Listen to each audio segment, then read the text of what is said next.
Welcome to the world of tomorrow. You are about to take a journey out of this world into the world of the future.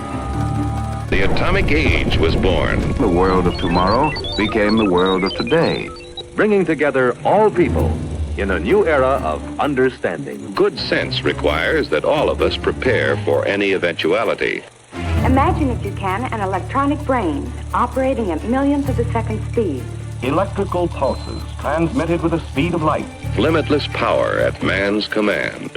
On man's wisdom, on his firmness in the use of that power, depends now the future of his children and his children's children. But wisdom demands, too, that we take time to understand this force. Combat Information Center is alert. Its radars probing the darkness, ready to give early warning of any unseen enemy.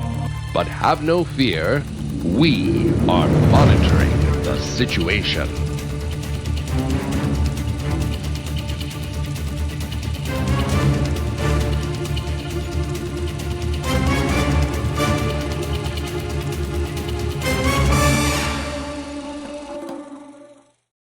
Dr. Zeldin, I presume.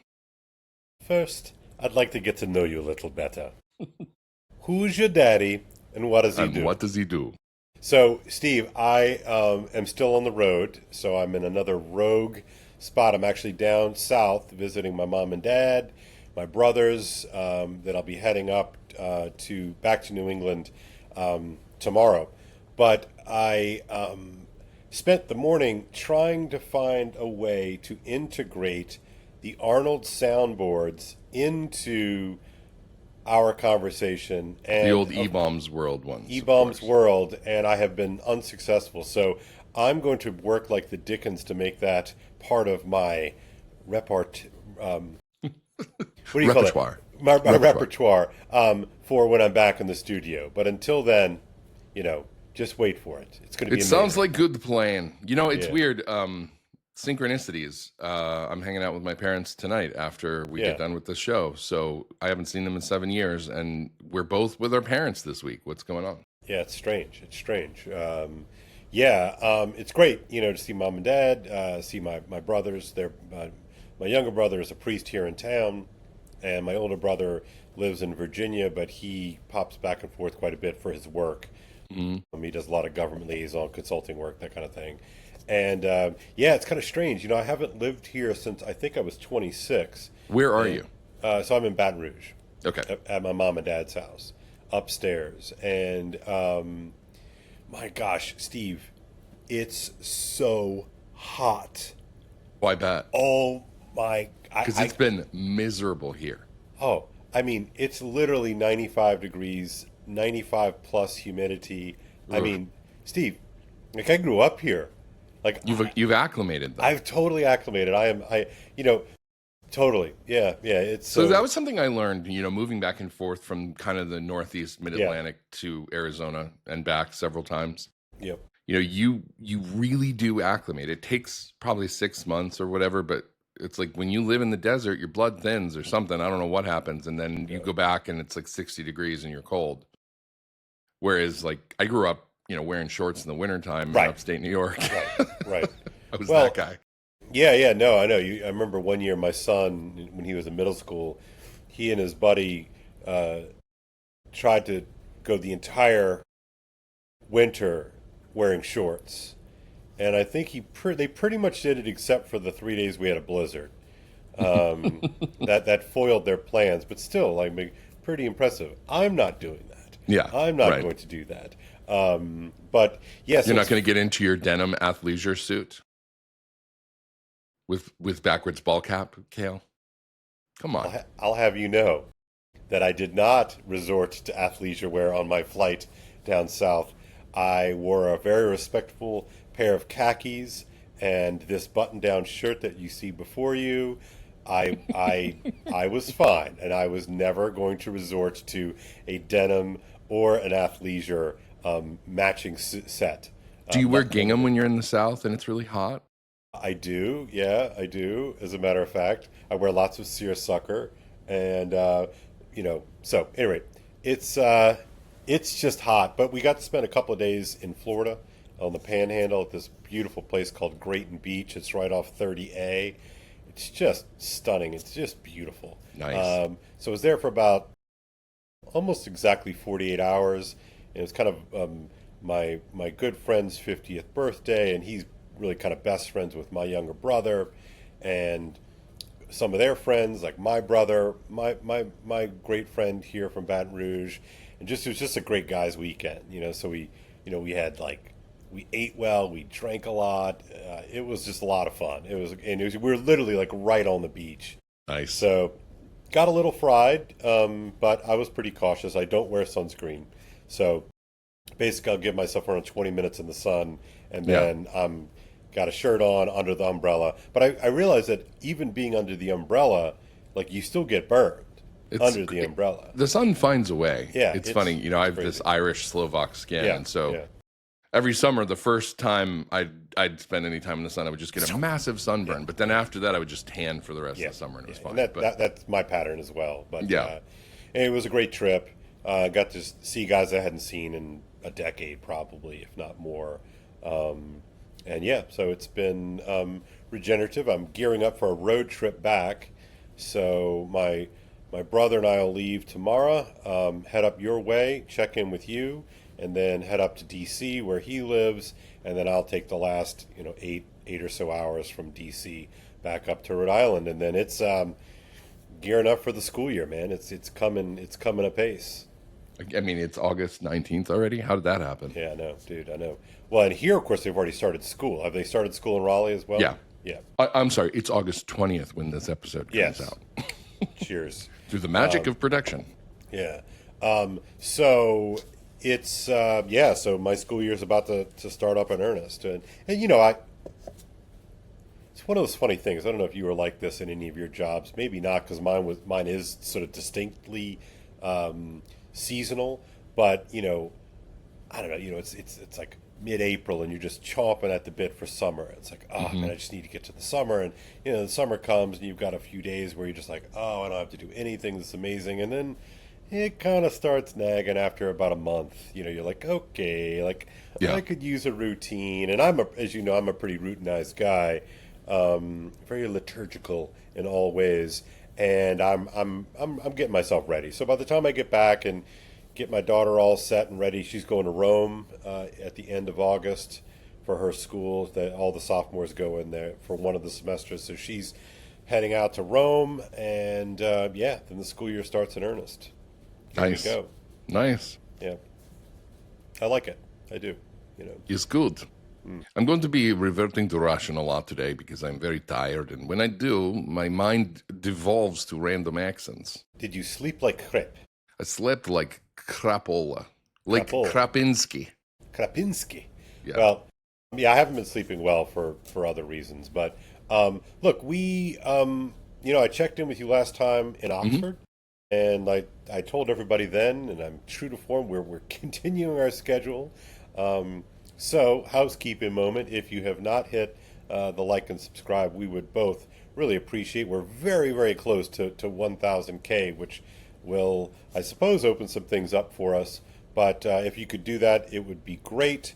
We also have the website there in the description below the video right now that you're watching, and you can sign up for our email list. And once the school year starts going, we'll have a more ready schedule, and I would like to talk you into doing some live streams, Mr. Skojek. I am open to this. Yeah, I think our dozens of fans would be stoked to kind of jump on and do a little bit of that. Dozens of us, right? Dozens of us. So if you could do that, that would be great. And share it with your friends. I mean, if you know anybody else who likes 3-hour-long conversations, and 2 unks, 1 podcast. Yeah, there it is. We would appreciate it. So at any rate, look, we are always on the hunt for signal in the noise. And while we are not, I think, a hot take type show, both of us spend a decent amount of time sort of figuring out what the heck is going on out there. We're gonna have to shut this thing down until we can figure out what's going on in there, right? And I know you and I both share that that sensibility. But in the spirit of looking for signal in the noise, there's been lots of noise the last week or so. The first bit of noise, and I'm wondering if there's any signal in it, but it's certainly a lot of noise, is Candace, of course, grifted her way into a $300,000 payday to debate what I think is Andrew Wilson's, I think his name is. Yeah. He's kind of an ortho bro. They debated, if that's what you want to call it, and I made my way through much of it. Andrew Wilson is, unless you are like Andrew Wilson, I don't think he's a very likable guy. No, he's not. I know him as the mean guy from the Whatever podcast. Right. Okay, good. So that's the Whatever my podcast, context for him. What is it? Brian Atlas, I think, is the host. Yeah, Brian Atlas is the host. And the Whatever, how would you describe the Whatever podcast? I mean, I've never really watched much of it. I watched a decent amount. I just watch clips now and then when they come up. And it seems to be just exposing... It seems like the whole point of it is exposing the vacuous nature of young, over-sexualized women, for lack of a better term. Yeah, I think that's actually really well put. And I just fixed my and he kind of gives them enough rope to hang themselves, essentially. Right. Yeah, he just asks them questions, and then they show that they're shallow, and it's very weird. Yeah, and I certainly do not recommend watching the show. I don't think I can in good conscience say that. The clips, I think, can be revelatory. And it does point to the kind of shared feminine, distributed feminine idiocy or craziness that you see online that seems to be exacerbated. It's not new, right? The phenomena of cluster B psychopathology, these kind of pathologies are not new, but there does seem to be a way in which social media has supercharged it, because it has given one a platform in which you can kind of spread it madly. And interestingly enough, and I'm going to connect this to the Candace thing in a minute, there's something peculiar about this kind of strain of feminine psychology that gets it metastasizes online. And not only does it metastasize online, but it seems to fuel a kind of raging mimetic contagion. That is quite remarkable. And so I was watching Candace and Wilson have this. Again, it wasn't really a debate. Sort of was a debate, but it was we'll call it a debate. Fine, that's what they called it. And it was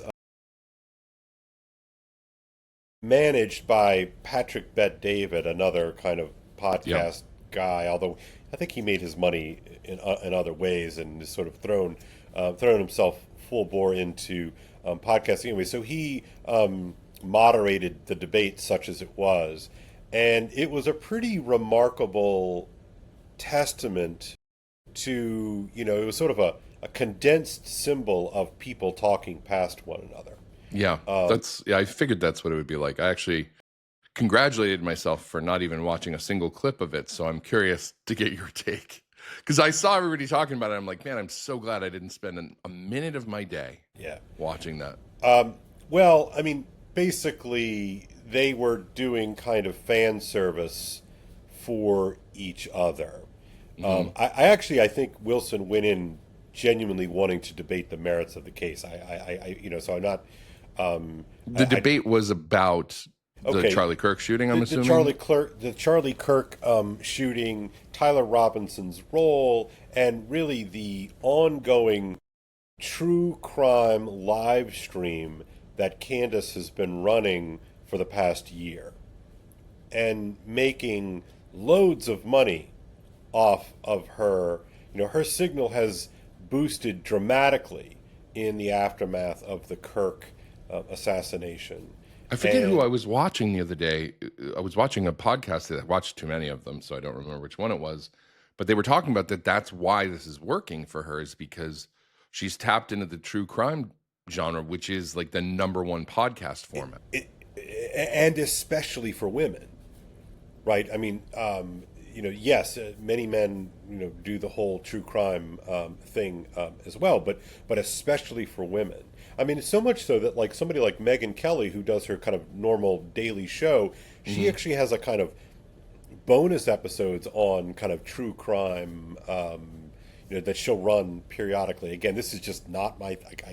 Me neither. I kind of don't get into it so much. I mean, I think we've all gotten sucked into a true crime documentary before. But all of my exposure to it, I think, has come because I was in a room where a woman was watching it. Well, that's interesting. I don't think I've ever like actually turned it on my own. But if I walk in and somebody's watching a show about some psycho killer, or whatever, then I'm like, okay, I guess I'll watch this. I mean, it's not that it's not interesting. It's just that it's not something that would attract me to be like, I'm going to seek this out. Yeah. Yeah.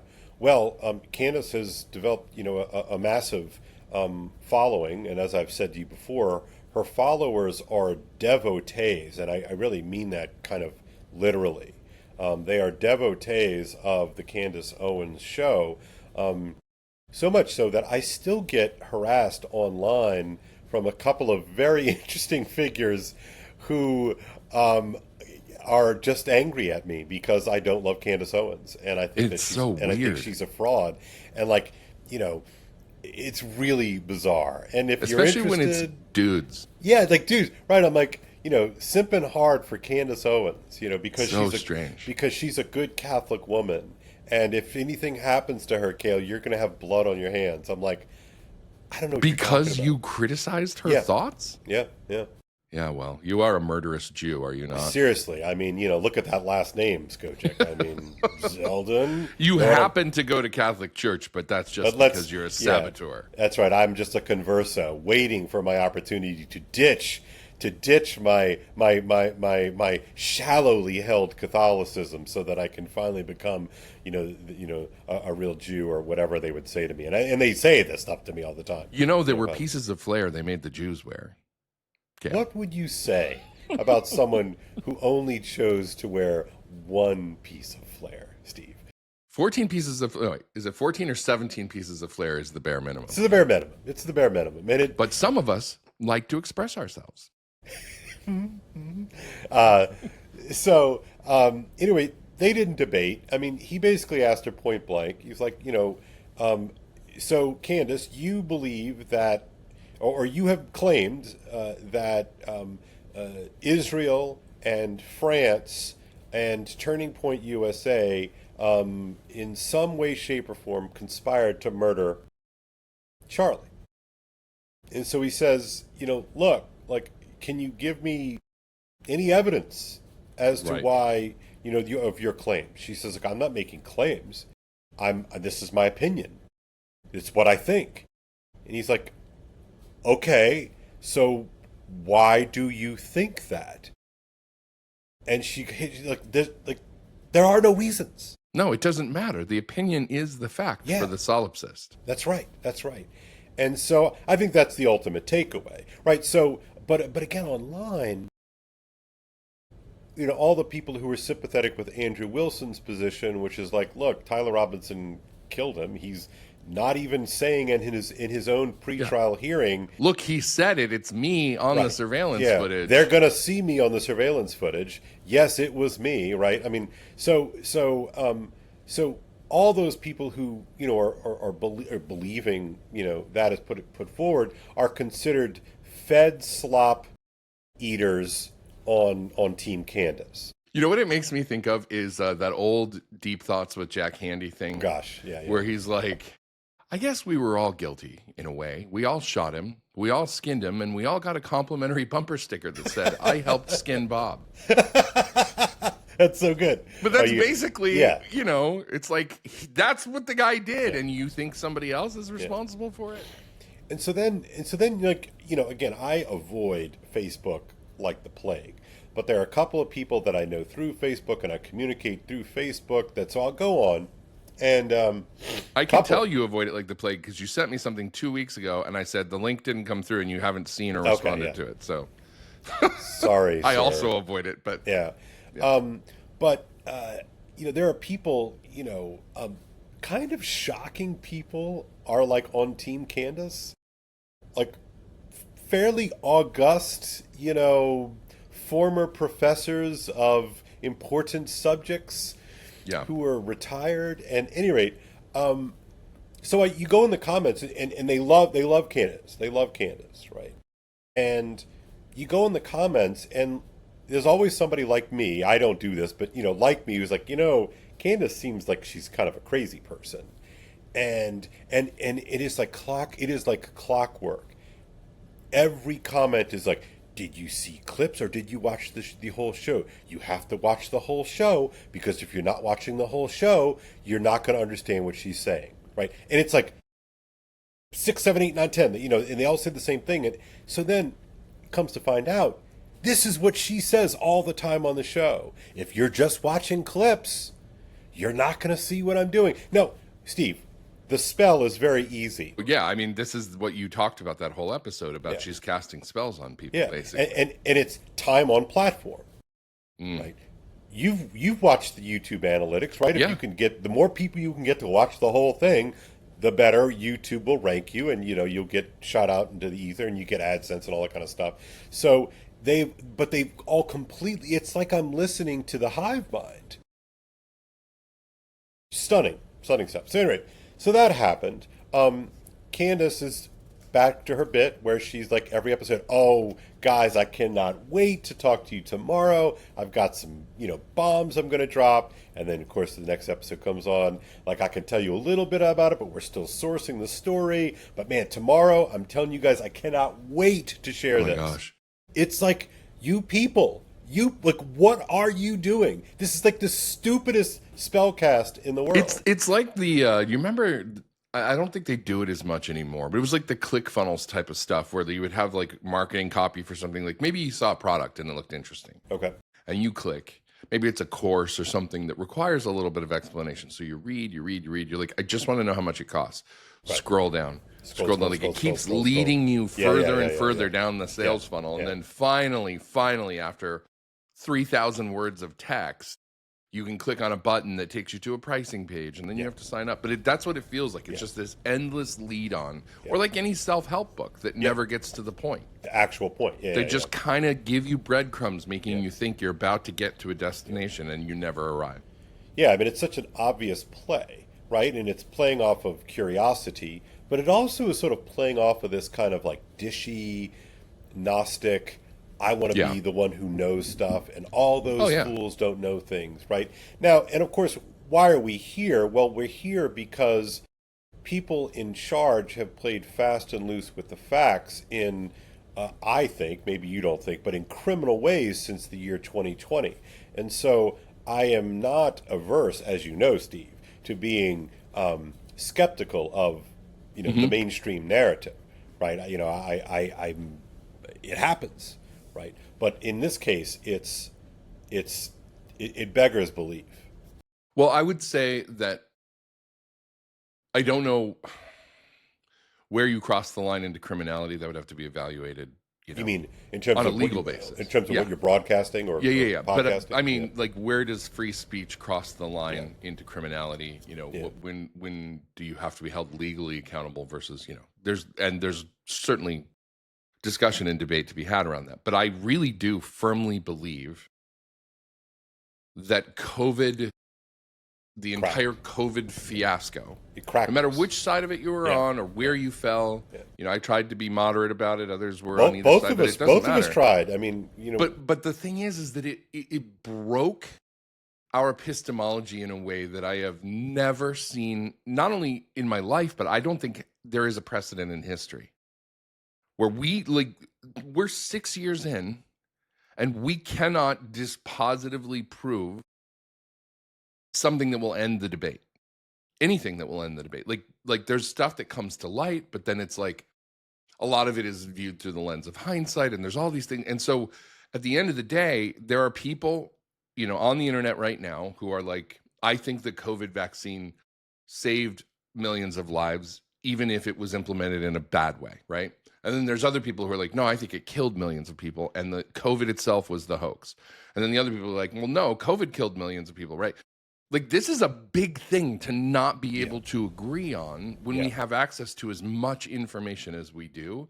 And I don't want to start the debate here or in the comments or anything about COVID. I'm not trying to refresh that. What I'm looking at is our inability to get to a shared understanding of reality seems to have been permanently damaged. We can't get there. Yeah, because you have to ask the question if our shared epistemic sense making was again destroyed, hurt, wounded, blown up, pick your word. Once it's blown up, like, how does it get fixed? But like, I really mean does, that. Though, is it creates the conditions for your suspicions about what you think really happened that you were lied to about to become tantamount in your mind to dispositive fact. Right. And so to add fuel to your fire, to agree with you and then sort of throw some extra things in here, I find it almost ironic that it is exactly in this kind of epistemic milieu that we get all of this noise about disclosure. Right? Well, I mean, there's so many things that feel like they follow from this in a way that, like this blew the doors off of the taboo around conspiracy theorism. Correct. Yeah. And it's like people talk about the loss of trust in institutions and experts. We've talked about it. But the thing is, people didn't stop following experts. They just chose alternative ones. Whether they're experts or not, they're like, well, this guy's a doctor and he says this. Like, it doesn't matter whether he's proven anything. Right. And so we have this shift into, I will only believe the people who are saying the things that I already kind of believe. And if, if they're on my side, then they're truth tellers. And if they're on the others, but it's like, but nobody's proving their case. It's all built on suspicion. It's all built on this doesn't really add up. And so this is what I think really happened. Right. So the question that I have, like, are we in a permanent crisis? I think so. Right. I think so. It really feels that way. And again, the problem that I have and the sort of the discomfort that I feel in all of this, Steve, is that we have been lied to about a bunch of things. Right. And this stuff actually has come out. I mean, we spent a couple episodes talking about, MK Ultra and, the Kennedy assassination and all this sort of stuff. And,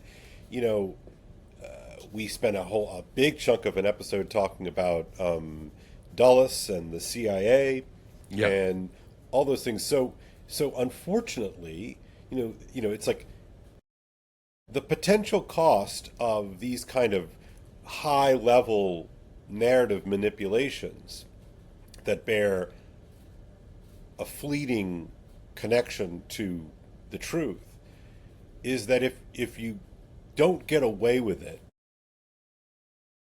you seem to institute a permanent state of insecurity, a permanent state of suspicion, a permanent state of instability, I guess is really, I don't know if I said that twice, sorry. And we you can't live in that place. Now what's interesting to me is, you came out of trad land and I came out of sort of, at least adjacent to all of that. The state of the church that you and I were born into was the aftermath of a massive conflagration of iconoclasm, coupled with an aggressive narrative manipulation, coupled with a kind of supernatural Gnostic impulse with all the Marian apparitions and all that sort of stuff. So, so I think that, both of us have done a lot of work, so to speak, in trying to disambiguate that which was, presented as obviously true when it wasn't obviously true, and I don't know if it's any true, much less obviously true. And so there seems to be a kind of desperation, like the soil. It's like a desperate soil. And so what kind of things grow in desperate soil is kind of the question that I'm asking. That's a good way of putting it, yeah. And, how many times in Tradland did someone very helpfully in the comments say something like, Steve, we know, that nothing good is going to happen until we finally consecrate Russia to the Immaculate Heart, yeah. Now, the right way. For our non-Catholic audience, what is this business? You gotta give it, because it's kind of funny, but it's. It's just, it's so exhausting. Okay. In the Marian apparitions of Fatima, she requested that Russia be consecrated to the Immaculate Heart of Mary, right? And it was attempted multiple times by popes, but they didn't do it, I guess, exactly according to the instructions on the box. And so the conspiracy theory is, well, the reason why all these things are so wrong, because all the problems in the church, and right? All the because the world, threat was, or Russia will secularism. Spread her errors to the whole Right. world, and the assumption was that means communism.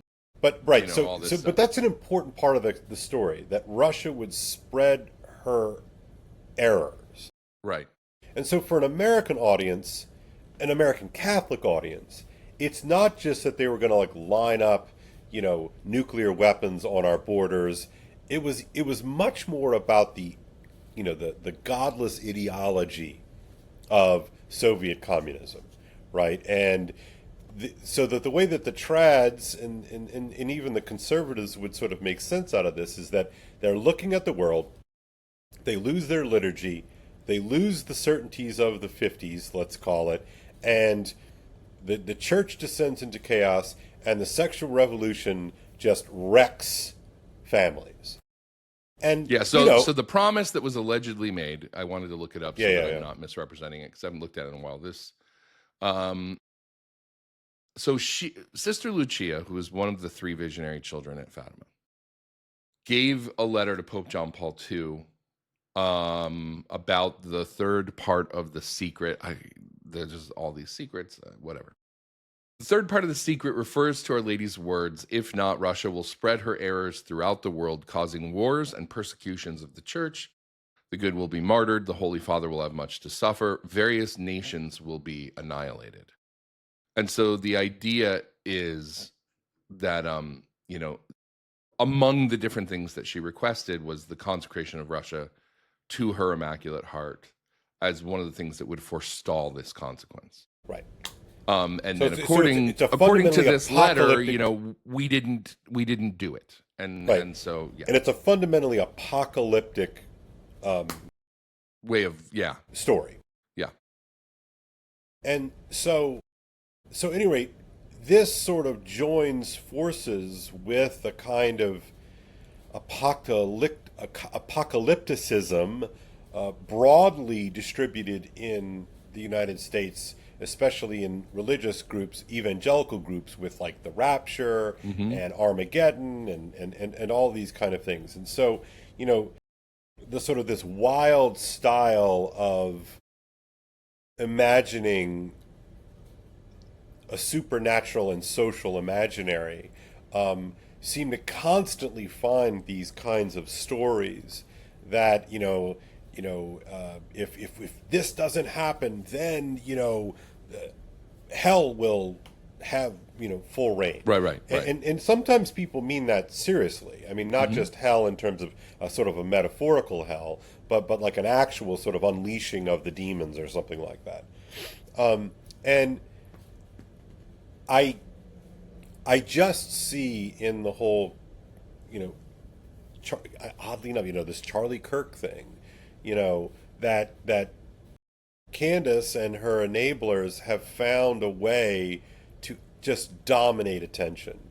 and I don't know how to see it in any other way. Is Erica Kirk a little bit weird? Yeah. Like, is Turning Point USA like my bailiwick? No. You know, like, is political activism my jam? Absolutely not. But it's like, honestly, I find it distasteful to the point of sinful. Mm. And you know me, like, I don't drop that bomb all that much. But like, I think it's damnable behavior. It just feels like trashy, harmful gossip. Yeah. But with this veneer of like respectable Catholicism, I don't know. It's so gross. So so who knows? You know, so we're talking about signal and noise. You know, but look, this is our whole point, right? Like like what we are trying to do here, and the reason why, you know, we keep hitting the same themes over and over again is because we're trying to clear away the superficial crap and get to base reality. What is really going on that is driving, you know, Western civilization in particular, because that's the arena that concerns us directly. Of course. Yeah, absolutely. You know, sorry, my microphone keeps turning on me. I was trying to tighten the thing, but it's not working. So I'm going to leave it alone. And it's going to bug you all. It's going to bug me the whole time. Yeah. The whole time. The adjustment on this thing is just stupid. Do it now. Do it now. Get to the chopper. But anyway, you really need to get that soundboard going. That's so good. But like, but the goal is to get to base reality, right? And in a way, I think that's what these people want to do. But what they want is to find the secret machinery that is like just beneath the surface of things. That is the real story that's really driving. It's kind of like the whole idea, you know, like I saw somebody, I think that we both follow, tweet the other day, you know, my controversial take is that I don't really think there are any satanic pedophiles running anything, you know, and I kind of laughed. So I'm like, it does feel like it's a lot of extra steps, you know? Yeah, exactly. Like you don't have to be a satanic pedophile to become wealthy and successful and powerful. Right. But there's this belief that seems to pervade things that things are not what we see because we're all being manipulated by these nefarious forces. And one of the reasons, and I know we've talked about this before, that I am allergic to conspiracy theories, even though I believe in some of them. Yeah.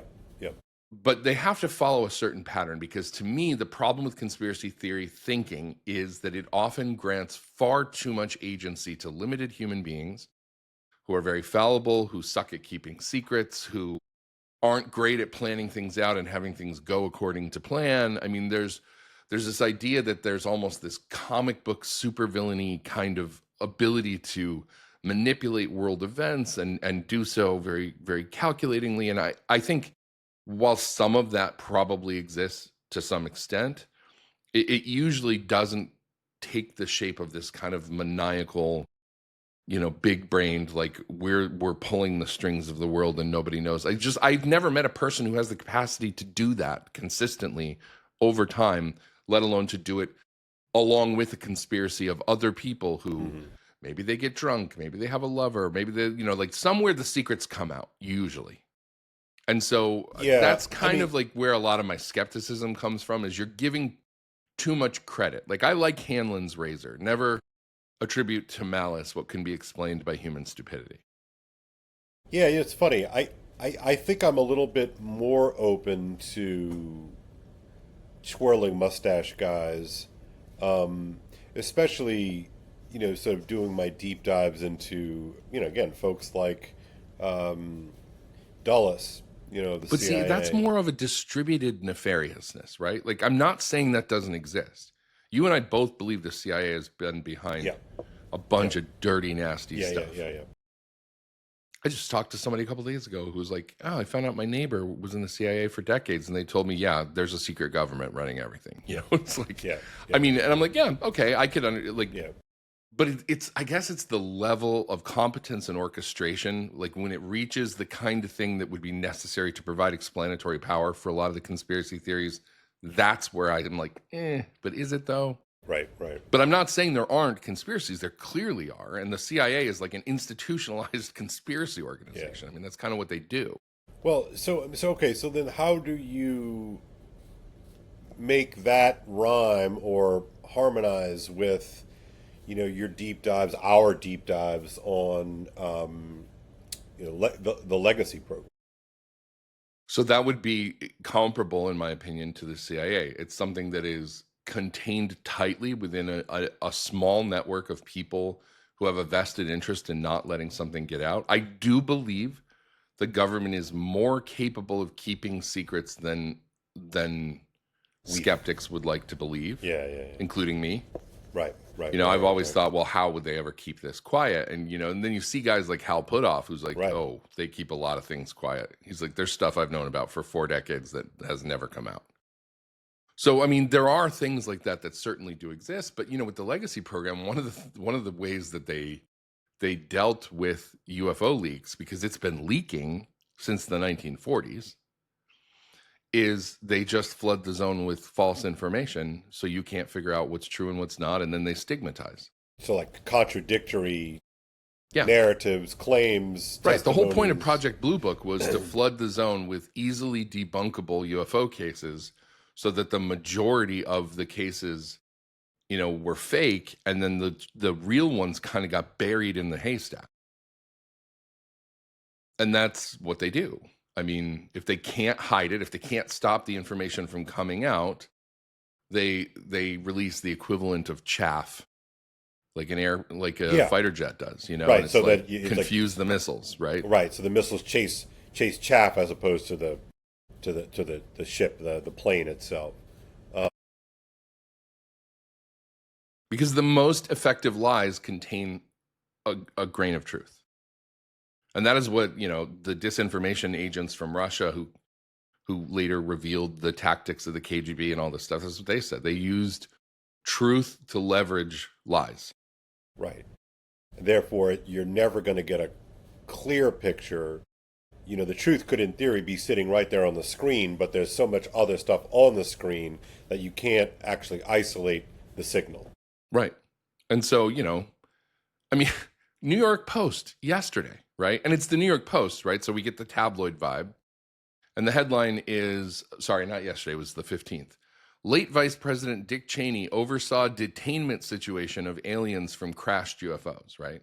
Yeah, good. Because that was literally the story that I was thinking of when I invoked the legacy program. Yeah. And Dave Grush, who everybody says is like completely credible and strikes me as credible, is the one who said it. But, this is coming out on the Dr. Phil podcast.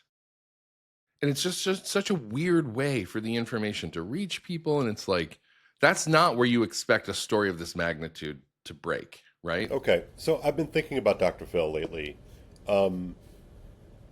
What has Dr. Phil's role in the social imaginary been in the last 25 years? Right? Because I think there's a canniness to that choice. No, I would agree, because he seems to be... Yeah, where did he get his start? Do you remember where he got his start? With Oprah, right? Oprah, yeah. And of course, Oprah was everybody's grandma guru and played that role for, the better part of 25 years before she finally retired, sort of. And, Dr. Phil was the kind of folksy, tell it like it is. Isn't he a psychologist? Yeah. Yeah, so he has that veneer of I understand how minds work. The therapeutic, right. And so, as I think about Dr. Phil being used as a kind of part of this drip disclosure, it makes a heck of a lot of sense to me. Yes, you and I might appeal. Yeah, you and I might crack on Dr. Phil, but we're not the audience for this, are we? No. I've never watched an episode of Dr. Phil in my life. Right. But lots of people do. Lots of people trust him. Right. And I actually get the sense that he really believes it. Well, yeah, no, I think so too. I've seen enough of the clips, and he seems to be doing it as a kind of calling to soften the ontological blip, or flip, or blow that many people in the UAP world are concerned about when we are told, again, I'm just playing out the narrative here, when we are told that, we are not alone. Mm-hmm. And the government has known that we are not alone for the better part of 75 years. Do you think But that's what they do. You know, they seed narratives out into the public, and sometimes they're fake ones, sometimes they're real ones. I mean, we talked on one of our episodes about UAPs about the guys over at Sound, Light, and Frequency, who have been, their whole goal has been kind of divulging the way Hollywood has been used for the same purpose. Do you think it'll work? I mean, I don't know. The question remains, what comes out?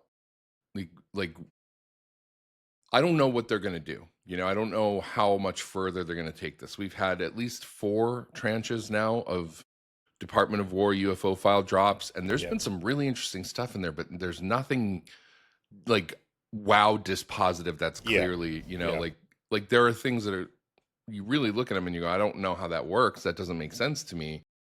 But it doesn't have that, okay, this is unquestionable kind of thing to it. And so it's, I still ask the question, both to myself and to others, like, what would that be? Well, I mean, it keeps being rumored, and I'm seeing those rumors coming from higher level sources now than before, that Trump has at least 1, if not 2 different speeches about the fact that we're not alone, ready to go, and that he's waiting for it. And then there was a story last week or the week before, which I don't have up in front of me, about how White House sources told Ross Coulthart at News Nation that Trump is aware of and has authorized like UFO shoot downs over White Sands, which I saw that too. Ties everything back into, I mean, you have Holloman Air Force Base there, which plays a role in UFO history. There was allegedly a landing there where beings met with government officials, like literally on the tarmac. On the tarmac, yeah. But Holloman Air Force Base, if you're not familiar with the geography of New Mexico, is very, very close to, it's right outside the town of Alamogordo. It's very close to where they did the Trinity test for the Manhattan Project. They did that at the White Sands Missile Range. It's where the first American UFO sighting basically happened 2 weeks after the Trinity test. Most people know Roswell, which happened a couple years later. But there was a Trinity UFO crash, allegedly, on a farm not far from where they tested the first, plutonium bomb.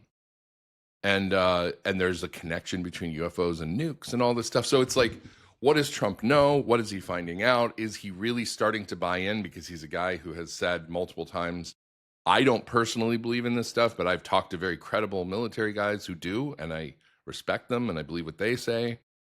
So I don't know. I mean, it really has to do with, it doesn't do any good to try to kind of prep the ontological field for acceptance if nothing's going to come that needs to be accepted. Did you see, I believe it was on Monday, maybe it was last Friday, but Tucker came out on one of his shows and basically said that he doesn't believe that human beings split the atom or something like that. Yeah, actually, let me see if I can pull it up. I'm watching this thing, and Tucker is just totally off the reservation. Here, I got it. Go ahead. Let me share this. Make it big. Let's see what he has to say. And let me just indulge my theory, which I can't control myself from talking about. Run, baby. I've heard it before, but I think nuclear weapons, which I don't think were created by people. Sorry. I don't care how many movies they make about it. I don't believe that. You didn't see Oppenheimer? Yeah, okay. Wouldn't watch that crap. Wouldn't let that into my head for 1 second. But anyway, because it's all lies. But anyway, sorry, now I'm getting really crazy, but it's all true. What I'm saying is true. I think once man possessed the power, or believed he possessed the power to destroy everything that's alive, I think that he rejected God. Like, that is kind of like, that's rejection of God. And like everything changed after that. People became convinced they were gods. And that's when the true craziness started. It's not the 60s, or the, Obama years or whatever you want era. It's like post-nuclear weapons. That's what I believe. And I mean, that's fascinating, right? Yeah. It is. And there's things about that I agree with. Although, did you notice the spell casting in the movie? Yes, I did. That's why I was pointing to the screen. Yeah, I couldn't see it because it was full screen for me. But But yeah, like, I mean, the whole, I can't prove any of this, but it's true. Everything I'm true. saying is true, right? Everything, it's right. Like, and it's amazing the work that does for people to be like, oh, okay. Well, he said it twice. It must be. He's telling true. the truth, obviously. Right. Yeah. He has access, right, to secret information that I don't have, and I'm listening to this, and but it's funny to me, God, Steve, you and I have literally been talking about all the bodies being buried in the mid-century for years now. And this has sort of been our bag for years. I mean, I actually believe that. Right. That this really does go back to 1944, 45, and then everything that happens thereafter. To call it a game changer is just sort of laughably on point. Yeah. Yeah. But and the thing is like there's even, I would say, some credence to part of what he's arguing. So, I don't really buy the whole, like, these weren't made by humans, okay? Right. So what is he saying with that line? Right. It's like, did demons show up and give us this technology? Aliens/demons gave us. Well, he thinks that aliens are demons. He's said that. Right. No, I'm just. Yeah. I'm trying to provide a little bit of nuance. But there, like, like this idea of humans didn't make this. That I'm like, I think we did, but I also see what think he's we doing unleashed with that. some forces that were pretty. Yeah, go with right. That. So in other words, again, this is some of the things that Pasulka gets into in all three of her books. But where exactly does our advanced tech come from? And especially in Encounters, her second book, in her discussions about Tyler D, what's his real name again? Tim Taylor. Tim Taylor, and then Simone. They all but say, it's one of those like kind of cat and mouse parts of this whole story, but that they don't know where their ideas come from. They get themselves through their various protocols into a kind of head space, spirit space, whatever you want to call it. Again, I'm just reporting here, people. Right. And these things pop into their heads, and they patent them, and they make buco money off of them. Buco bucks. Yeah. Right? And they are, and therefore they hobnob with all the movers and shakers in military, tech, cultural means of production, and you sort of at least for me, I'm left kind of scratching my head. Well, like, what exactly does this mean? So when I heard Tucker say it wasn't made by human hands, to me that was I think that's what he's trying to say. Again, you don't have to believe it. This is not. I'm not. Yeah, but that makes a little bit more sense, belief. Right? So it's a little bit of a sort of verbal word game, right? I don't think he's saying that nuclear weapons don't exist. No, I don't think so either. Right, and I think that's an important. I'm just trying to understand the mechanism of action he's envisioning for how, if these aren't human creations, right. Well, how did we come into the knowledge to make them with human hands? So you have to imagine like a little, demon, robot. I mean, are they having seances? Like, what are they doing? Are they getting the physics from a Ouija board? Like, well, again, you and I both done deep dives in this. It's a well-known phenomena that surrounds both tech and especially AI labs in Silicon Valley, that they engage in all these very strange occult practices, which sometimes even literally mean a kind of Ouija board. So you're like, wait, what? But I'm not sure about that. Okay, well, because I what think do you mean? that we're well aware of Jack Parsons, and we talked about him. Yeah. But I read a long and pretty boring book about you him. Did. And his maybe occult by stuff, design. Maybe it was boring by design. Yeah, maybe. But the occult stuff was woven through his life, but it didn't seem to have anything to do with his development of technology. His ideas for what he did came out of reading fantasy and science fiction when he was a kid, reading Jules Verne and H.G. Wells and all this kind of stuff. Again, where does that stuff come from, right? I mean, it's such an interesting dynamic, the role that science fiction plays in creating a kind of plausibility structure for crazy tech. Well, I mean, the idea, but I mean, how do you, you look at the moon every night and you start realizing, well, we can fly planes. Why can't we get there? Like, I don't think it's a crazy leap. He grew Right, up around aviation and all but this Jules kind of Verne stuff. is a perfect example. Yeah. I mean, how many things are in, whatever 1,000 Leagues Under the Sea, in essence, predict, and you might even mean that literally, predict, pre-write, things that came to be in terms of technology. Now, Well, you and I could say, submarines are kind of based on that story. Like, correct. That's what I'm yeah. saying, and a couple of other elements of. And he of also, technology. Verne also wrote, I forget the title in French, but basically about a trip to the moon, like where a rocket goes to the moon, and that's where Parsons got his idea as a kid.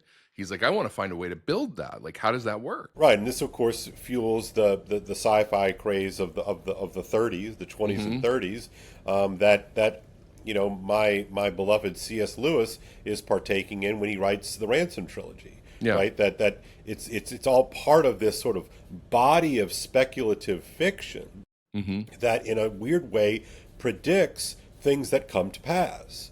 And it really does have an impact on imagination. I mean, I've been aware of this as a science fiction fan for a long time.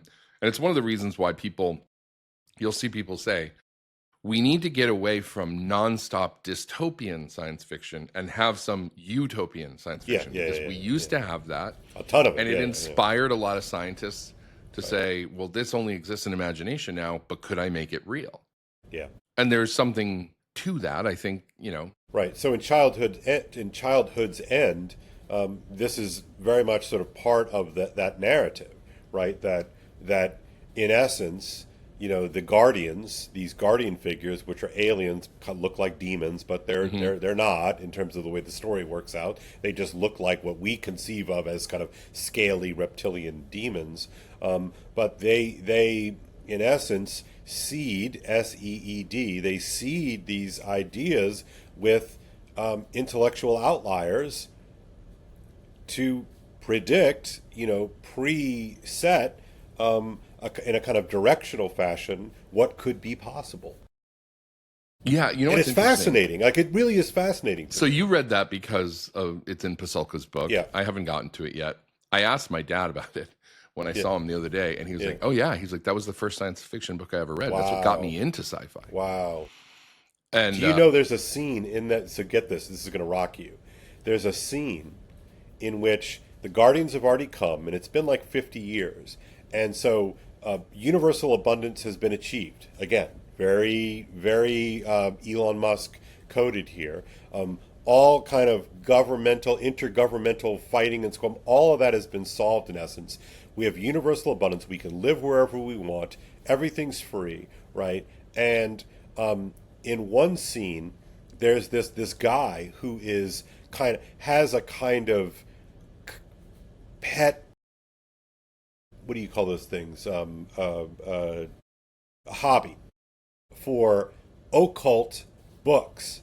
And so he has amassed all of these occult books, and the demon comes down and hangs out with him and says, I'm going to read your library of occult things. Again, like, what is that? And significantly, he's having like a cocktail party that everybody's kind of flown in for. And at the cocktail party, they do a Ouija board session. Interesting. And in the Ouija board session, one of the women says something that she can't know.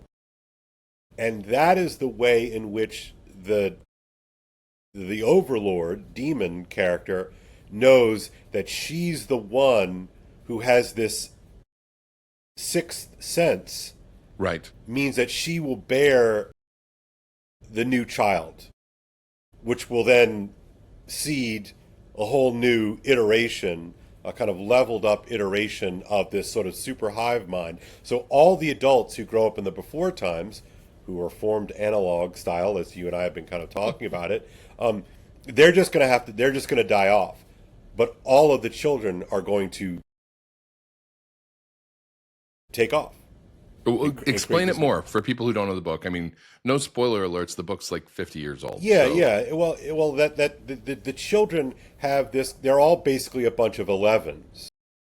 From Stranger Things. From Stranger Things. They have psionic capabilities, telekinesis capabilities. Naturally, or the aliens give them? Well, the aliens like awaken it in them. Like the idea is that all those people who lived in the before times were socially conditioned in such a way that they lacked the ability to access this signal. But the children who are not formed in the before times but are formed in the now times have no such filtering suppression device. So the children are able to kind of do this.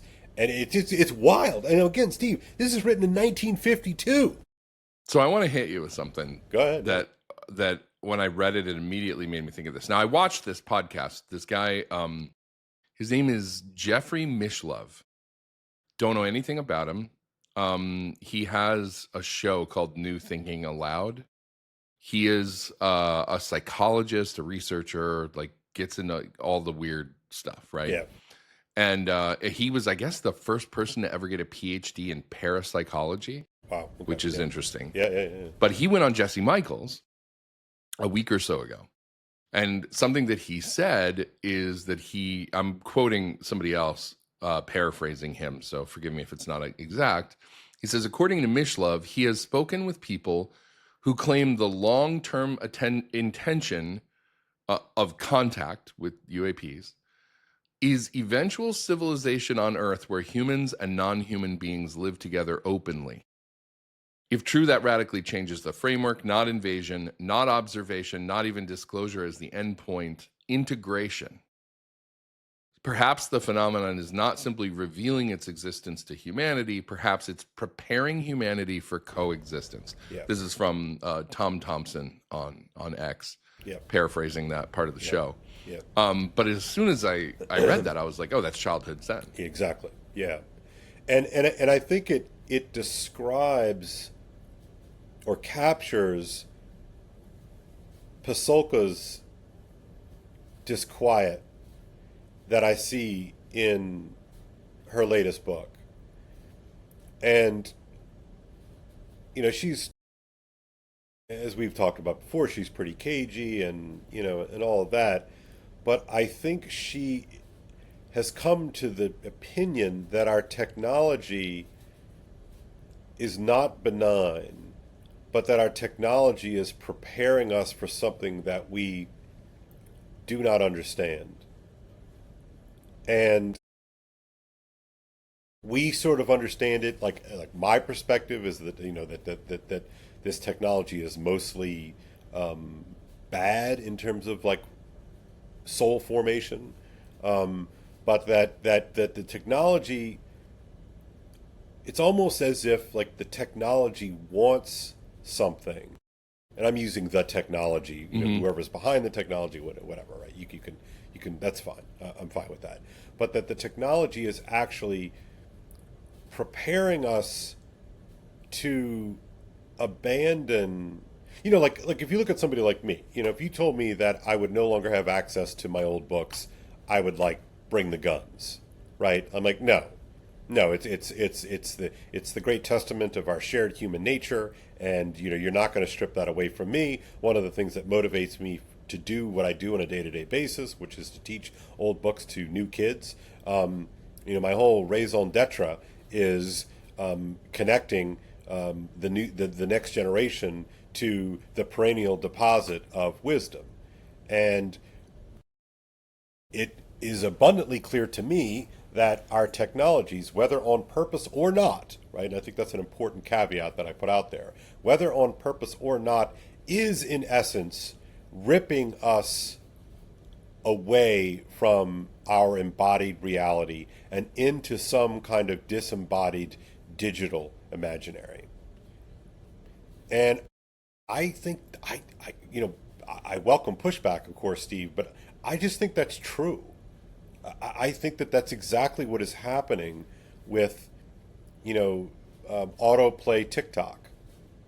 Man, it's the worst. Right. And so as evidence of this, this is another story that's kind of another noise story, and that's what we should start calling these things. They're not news stories, they're noise stories. That's funny. I like that. Sorry. But the latest noise story is this situation with Lindsay Clancy. And she is a woman. Talk about true crime. Right. So she's a woman who was suffering apparently from postpartum depression. She had an 8-year-old, a 5-year-old, and a 8-month-old. And she sends her husband away to go pick up some food or something at CVS or something like that. And while her husband is away, she strangles and kills all 3 of her children. This is truly an awful story. I mean, there's no, I don't invoke this to make fun of the story, nor to belittle postpartum depression or any of these things. But of course, postpartum depression is not the same thing as postpartum psychosis. So, fine, right? But what is fascinating to me, Steve, is everyone, in quotes, many, many, many people have rushed to almost excuse culpability of Lindsay Clancy. And so now we have on TikTok video after video after video of fellow young mothers or mothers with newborns, and with the sort of the hashtag same Lindsay, like, jeez, yeah, God, that is so morbid. Oh, Steve, yeah, right. Like, I knew that there were a lot of people. Yeah, look, postpartum is awful. Yeah. This is not the first time we've heard this exact same story. Yeah. I mean, it was the theme of the movie Shutter Island, which is actually a great film. This is something we know. It does seem to sometimes, postpartum does seem to turn into psychosis for people, and I can understand, like, something absolutely horrible would have to overtake you to be able to do something like that. Right. Especially because, I mean, you have to do it one child at a time. Right. Like, what is right? I can't even let my imagination. Yeah, go. It's a truly awful thing to behold. So again, with all necessary caveats aside about my compassion for mothers who go through postpartum depression, because it's a real thing. But that's not the part of the noise story that I'm focused on here. Mm-hmm. To me, the signal that I'm getting out of all of this noise is that a large portion of people are rushing to defend this. Yeah. In a massively mimetic and frankly disgusting way.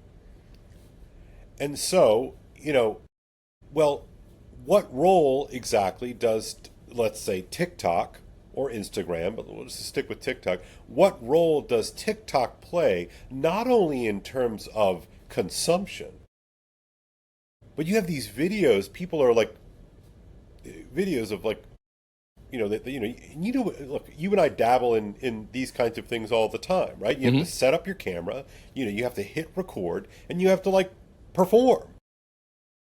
Whether that's in a car, one of those classic car videos or what have you. And people are setting up their phones, hitting record, and like acting out, these things. What possesses you to do that?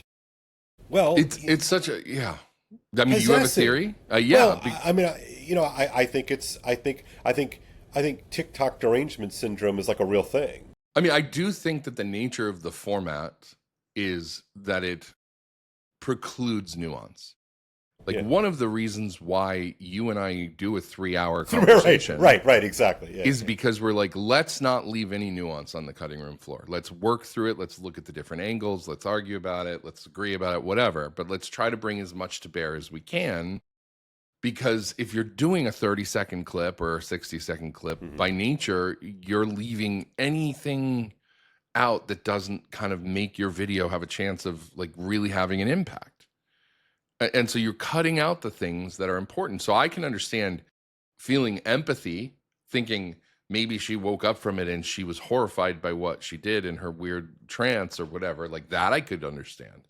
Yeah. But beyond that, to defend it, I mean, it's like, it's like the people who treat Luigi Mangione like he's Robin Hood or whatever. Yeah. It's like, but it's this remarkably similar pattern, right? In which it's hard to imagine these noise stories taking off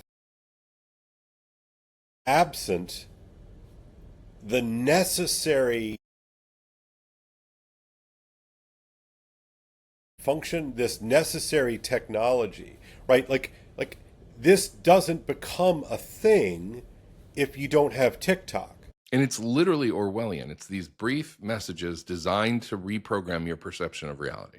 So what, like 60 seconds of hate? Yeah. Versus the 2-minute hate from 1984? Yeah. Yeah. You know, or it's just the, you know, we've always been at war with Eurasia, like just repeated, you know, I mean, because what happens is you get into an algorithmic loop, right? So you spend time watching one of these videos, maybe you engage with it, maybe the first time somebody watches one of these, you know, they're just like, oh, that's awful, but that kind of makes sense. I know what it feels like, you know, whatever the complex feelings are. So the algo reads you reading the screen, and then it starts giving you more boom, boom, boom, boom, boom, boom. And so the more you interact everybody with it, thinks this. Yeah, the more you interact with it, the more it seems like everybody's talking about it, and then you're only getting this really diced up version of it, and it's cutting through your filters, and yeah, it becomes this self-reinforcement. So it's a fascinating dynamic about this, right? And I think all of us who dabble with social media know exactly what this is like. But you have this urge not only to sort of consume, but you have this urge to participate in it. Yes. And all of these short form video apps encourage a kind of participatory engagement with the noise story du jour, right? And it's and you know, here I go, right? But it's liturgical, right? In the way that a liturgy is both something that you behold and something that you participate in, right? It's sort of, it does both of these things at the same time. Yeah, I mean, you know, think about any story that everybody's talking about on X, right? You know, which is our preferred platform over TikTok or whatever. But it's like after you've seen your 8th or 10th opinion about the thing, you're now actively resisting weighing in if you don't weigh in. Oh, yeah, exactly. And you're like, I don't even want to weigh in, but I feel like everybody's talking about it. I should. I feel like I should. Because if you're at a party and everybody's talking about football, right. Like, are you going to talk about, you know, whatever, you know, the Atomic Secrets Act? Like, what are you going to talk about? Right. Like, you know, nobody's interested in that. They're all talking about the other thing. And that's the feeling is I am at a social gathering and everybody thinks this is what we're talking about. So if I'm going to participate in anything, I have to participate in this. Right. And so in that kind of Girardian sense, it becomes a model that I participate in and project, like at the same time. But then the algorithm takes over. Amplifies, echoes, echoes. Right. It's not just a dinner party now. It's me and my 10,000 viewers on Instagram. Right. And you know, I mean, I think about this every time I interact with a piece of content on my timeline. I'm like, if I like this, I'm going to get more of it. Right. You know, and even if it's something I genuinely like, I'm like, do I want this to be the only thing I see in my feed for the next few days? I'm just not going to engage, right? But you end up having to kind of game it out. And if you're not self-aware enough... Right, but you and I do that, Steve. Right. I know, because I know you, and you know me. It's like, I literally have that moment, like, if I smash that like button, okay, I'm going to get a fire hose of versions of this in different angles. Like, do I want that? I mean, I can't tell you how many times I've hit like and then I've unliked. I'm like, nope, don't want that. I don't want it. I don't want it all over my feed. Right. But I mean, it takes enough exposure to that and enough awareness that it's happening for you to even hit the brakes, because it's designed to kind of pass that conscious filter altogether. Right. Because what's the cost of hitting a like button? Nothing. On the front end. It's no cost, right? But I think what you and I are inviting the audience to consider is, what is the long-term cost to your mental well-being by smashing the like button? Yeah. You know, it's not nothing. And it doesn't matter which platform you're on. They all do it. Right. 100%. Right. This is, and I'm not trying to single out TikTok. You know, TikTok is a particularly effective algorithm. We both know. Yeah. Well, I mean, you know, you could take it to something completely absurd. Like on Instagram, there are any number of videos that go viral because the people making the videos are completely unself-aware of how awful they are at whatever they're doing, right? Yeah. They're singing a song and they sound terrible, or they have some horrible disability, but they're doing something physically improbable, whatever it is, right? Right. And then the first thing everybody does when that comes up in their timeline is you go to the comments and all you see are people going, what did I do wrong that this is in my timeline? Right. But there's just kind of this growing sense of now even the meta awareness of I screwed up by sending something funny, but that I probably shouldn't have to a friend. And now I've got this, weird guy in a Christmas sweater who only has 2 teeth. Right. Doing reviews of like whatever. And I'm like, I don't want to watch this, but it's a train wreck. Yeah. Now let me go to the comments and see everybody else saying, I don't want to watch this, but it's a train wreck. And I must have clicked something. Right. So to connect this to sort of this larger point that I think we're grasping at is there seems to be some degree of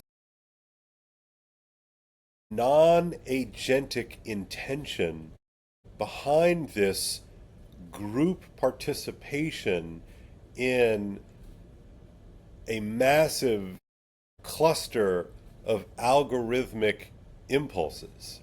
That is a mouthful. I know. Break that down a little bit. Well, I don't know. I'm trying. I'm saying. When you say non agentic, what do you mean by that part? Because I don't think that there's like King Algo, Lord Algo, who's like, twiddling his mustaches, saying, I'm going to make every woman between the ages of 25 and 55 go completely insane over Lindsay Clancy.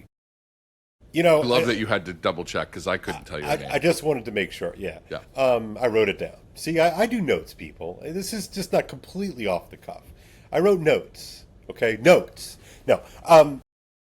So when I say non-agentic, I mean, I guess I'm getting at what you and I have talked about before. Maybe we haven't talked about it so much on the show, but this notion of a kind of egregore. We have talked about it. Yeah. Okay. Good. We have actually a whole episode about the egregore.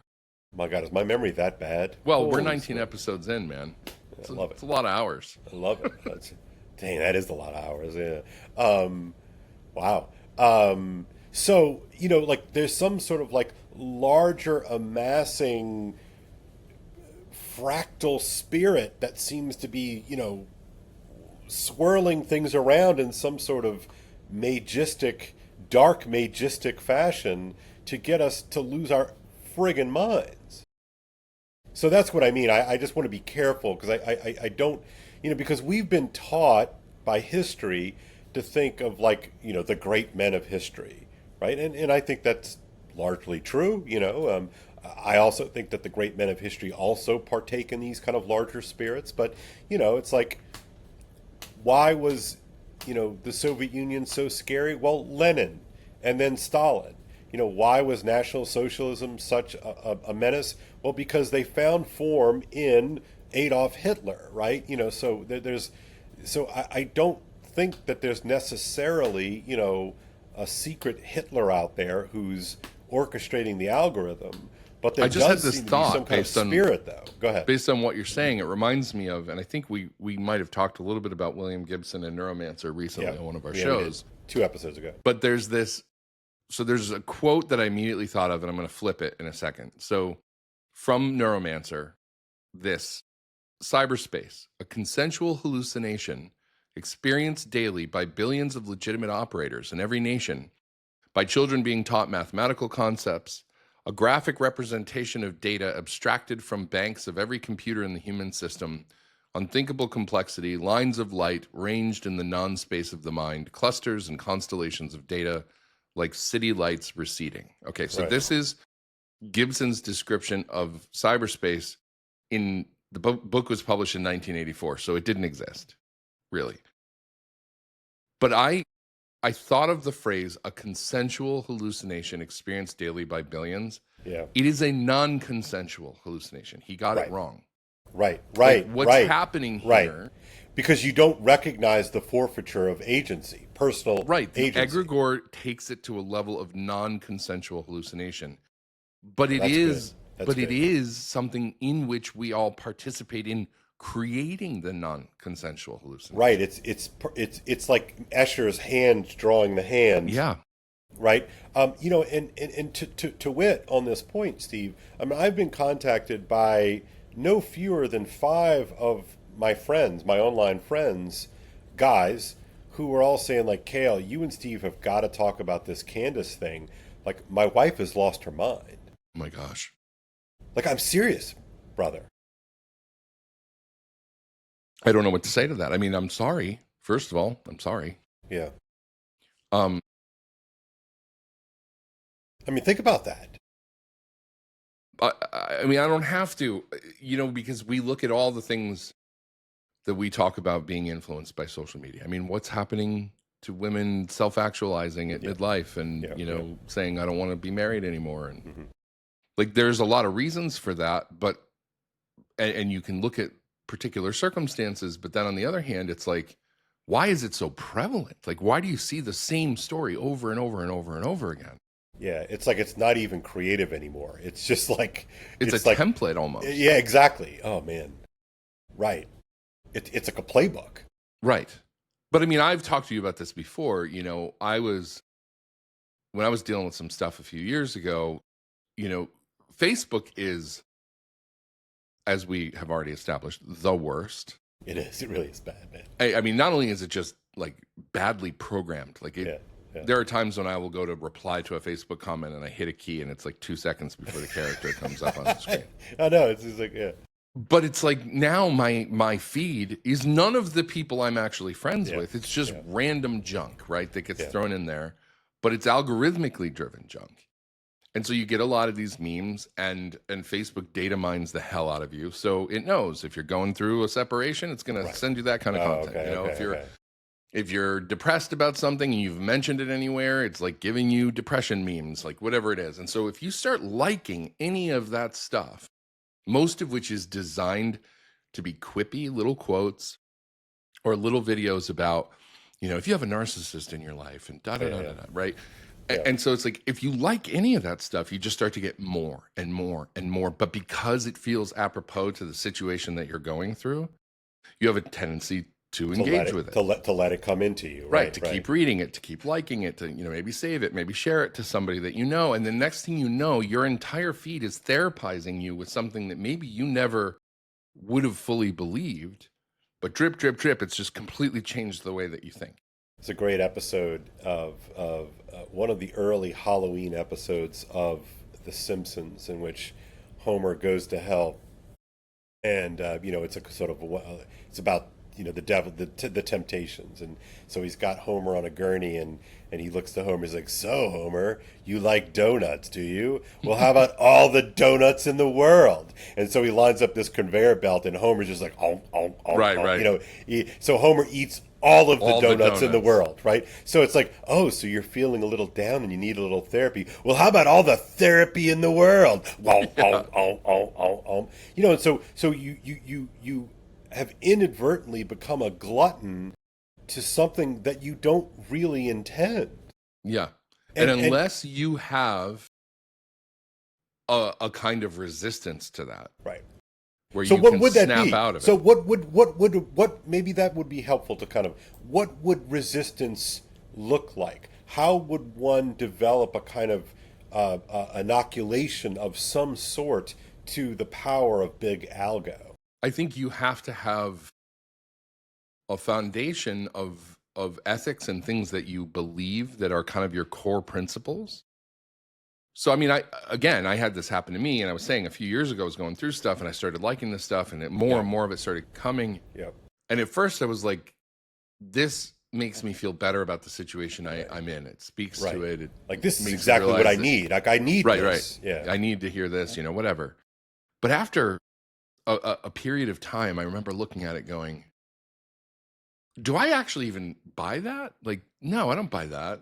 No, not this.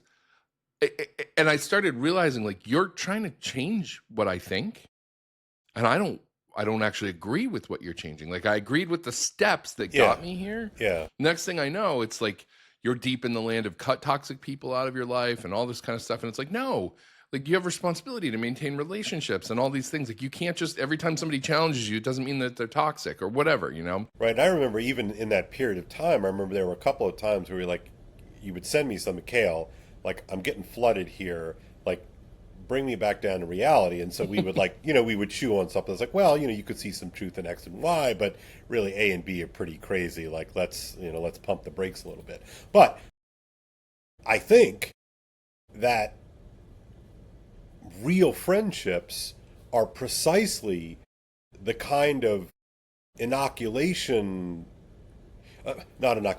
real friendships are a kind of stay against the influenza. It goes back to our point about triangulating signals. You can't do it with one antenna. Yeah. You can say something's weird about this signal, but it helps to have that check from somebody else. And if you're not willing to listen to your friends because they disagree with you, if they just become another toxic person you have to cut out of your life because they're not agreeing with your need to self-actualize at everyone else's expense. Yeah, what is it? There's a great line, and Chesterton has a line in the opening, I think, of Orthodoxy, but it's something like, only the madman has an unflinching belief in himself. What it is right? He says that you remember that line? A madman is not the man who has lost his reason. He is the man who has lost everything but his reason. Yeah, right.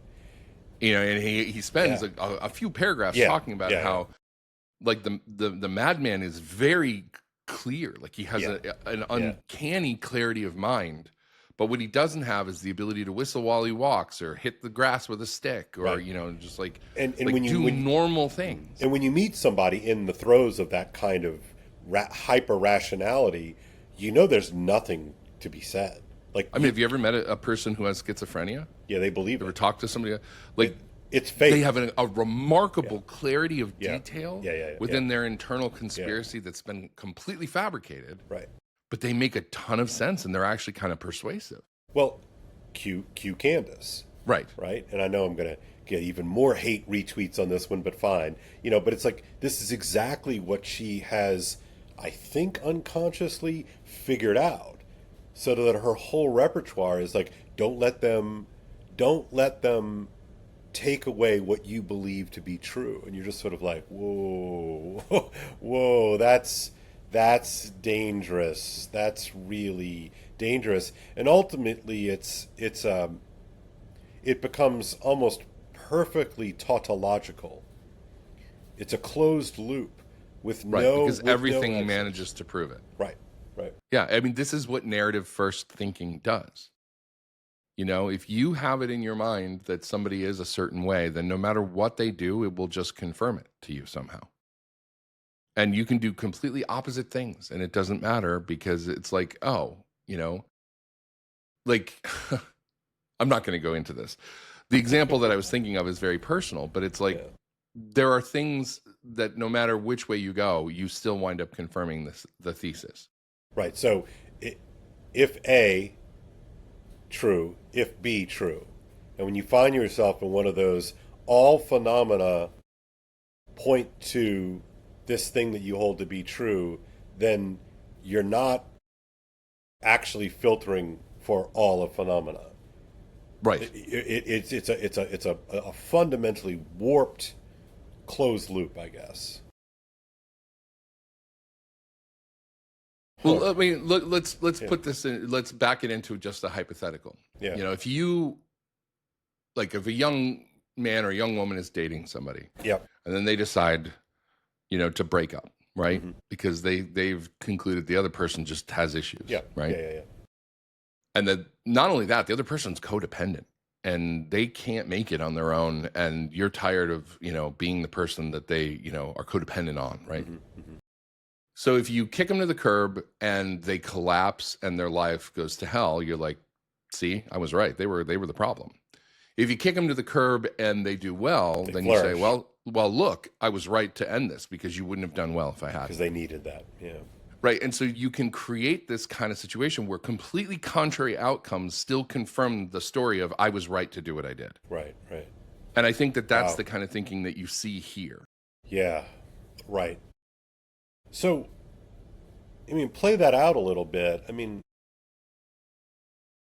One of our early on, sort of one of my core claims has been, we are doomed in a way if we don't find a way for men and women to figure out how to get along, right? That's something we talked about maybe episode 2 or 3, if memory serves. And I got that from Mary Harrington talks about that from time to time. That the future is positively dependent upon young men and young women figuring out how to get along. It would seem that the egregore behind Big Algo is hell-bent on making sure that doesn't happen. I think you just coined a useful term by accident. What? The egregore. Yeah. Right? Ooh, that's good. That is good. Yeah. Right. Yeah. Right. Ooh, yeah. Egregore. Oh, crap. It's the egregore. that strumpet. So, I don't know. Okay, I mean, are we over-indexing this? Are we over-indexing TikTok and Instagram? No, I don't think we are. I think, we're under the sway of these things all the time. We all are. I watched this really interesting roundtable last night. Chris Williamson of Modern Wisdom hosted it. There were several tech experts on there. I don't know who they all are. This shows we're big fans of the Chris Williams show. He's Liv Borey was one of them. I think I follow her on X. Another guy, his name is like Zach Cass, I think. Really interesting guy. And then there was this young dude on there. Never caught his name. Super sharp, man. 30 years old and really smart guy. And they were kind of talking about like, where are we going with AI? And, what is it called? Most people have no idea what's coming. An AI debate. Right. And so I'm going to play a quick snippet of it that I think is relevant here. Let me share my screen. Look at us. I mean, this is almost like a fully functioning podcast. We're so technologically adept. Just amazing. Can't you just tell? Let's see. Two unks. Look at us. Modern Wisdom has had many people come on this show and talk about, from all walks of life, something consistently, which is their family and their friends. And I am just not at all convinced that we haven't known forever exactly why we're here. I think the thing that gives humans consistently the most true joy in this world is time with friends and family and physical community, places of worship, dining room tables, and outside. And everything that we construct around that is, sort of tribalism and pride and sports excitement. But if you actually like true techno-pastoralism is a dining room table full of food and candles with laughter. And the more time I spend in technology, the more time I don't want it in my life. Like the further I go into AI, the more I'm glad it exists and the more I design my day without it. And the more I have, the more money I have, the more everything I get, the more I want time with my dad, who's 78. Just turned 79. And the more time I want with my wife and daughter, and the more children I want. I can imagine the life that I want. Now, when I describe it, this is a problem. When I describe it, people go, well, that's your privilege. That's a point of privilege. You get to think about that. And I go, well, I actually observed that a lot of people get to think about this certainly more than our ancestors did. That's because of technology. We afford ourselves now the time to think about all this stuff because we built technology that automated a bunch of stuff so that we could do a bunch of things that wasn't specifically survive. And now we find ourselves surrounded by tchotchkes debating, the French aristocracy, and, this is, our ancestors would die of joy. After what they went through, all of our ancestors, I'm sure, all of us have ancestors that went through a lot to see us, doing this. I don't think that changes. I do think that we should stop pretending we don't know the meaning of life. What really bothers me is when people go, how will people find meaning? Well, the same way we found meaning since God put us on this earth. I mean, that is where I take real issue when people debate why, how will humans find joy, the hard part is unwinding now thousands of years of purpose and identity we've put into work. I do think that is going to, and if you ask me, the hardest part of all this, the two big risks, to cut to the chase: dehumanization, humans finding more interest in a virtual or digital reality than a physical one because of brain rewiring. You and I have talked about this a ton. I am terrified of this. What the damage that social media and the device did to kids is horrific, and we can spend more time on this. And I'm worried about people having to rediscover their purpose without. I think we will toil for work. I think we will continue to find ways to toil for work. I do worry that it will be that unwinding. I am this, I went to school for this is who I am, will be really hard. And I think for many people, the economic upside associated with automation will not actually outweigh the emotional downside associated with not even job displacement, identity displacement. Yeah, that's a great clip, man. Yeah. Holy smokes. Wow. Like it just ties right in. Yeah, it's amazing. And Liv, the woman sitting, to his right, was saying at one point, she's like, I've gone on and on for years about screen addiction. And she's like, and I'm no further along in getting rid of mine. And it's just this idea of like, you can be aware that this crap is pulling you in, and yet it still has a power. And how many times have we experienced this? Like, you've been on the road, you haven't been on X a whole lot. Yeah. Like, when you go get back on, you're like, it's like swimming in a sewer, right? Yeah. For the first day. Then you're right back you're right back into it. Yeah. Yeah, it's like it's maybe a sewer, but it's my sewer, damn it. And like she talked about on the show, she says, why is it that every time I have a single moment to myself, I reach for my damn phone? Yeah, I think a lot about that. I've been on the road, as you said, and I think it's the ease, it's the frictionlessness of it all.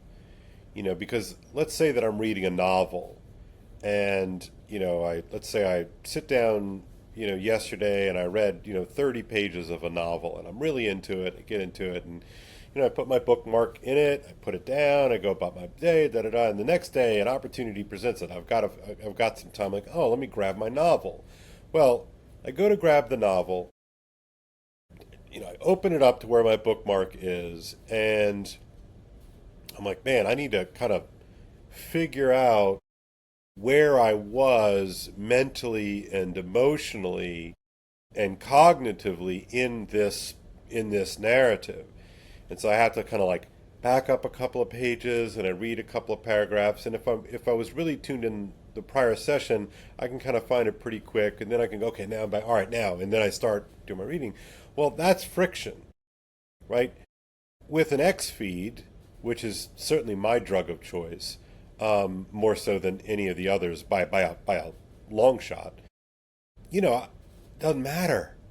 It's like fire it up. It's going to show me that it'll do that reset on the app on the phone, and then I'm in scroll, man. I'm in scroll town, and it's like I never left. Yeah. Sure, yeah. I missed 36 hours of whatever crazy things are being thrown about in there, but the algo knows me. It'll catch me up pretty quickly. Yeah, you can just get slotted back in. There I am, and it's so easy, like zero friction. Yeah, it doesn't even hurt my finger. It's just like, zoop, zoop, zoop.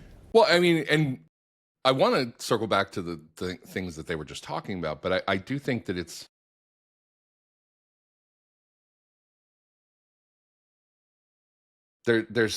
we find boredom so unpleasant. And at the same time, I've always said, it's not necessity that's the mother of invention, it's boredom that is. Like, yes, necessity drives creativity and the development of new technologies and things like that, but nobody who's scrolling is making anything. Like, if you want to make something, you've got to have time with your own thoughts, with the world, with the things you observe, with what you feel, to be able to say, there's this thing that's missing, and I don't know where to find it, so I'm going to make it. Whether it's a story or a piece of art or, whatever it is, like we are taking our minds not offline, but like into this place where we're just drinking from this fire hose. You know, it's kind of like the scene, the Cersei scene in the Odyssey. Go ahead. Yeah. Where she casts the spell on the guys and they can't stop eating. Right. And they're uncomfortably like shoving food in their mouths. And I mean, it's a really harrowing scene. It's an uncomfortable scene to watch. And you can see that they realize this is bad, but they also are compelled and they can't stop. Yeah, because the spell is on them. Yeah. And that's what we do. We consume so much information, and so much of it is junk.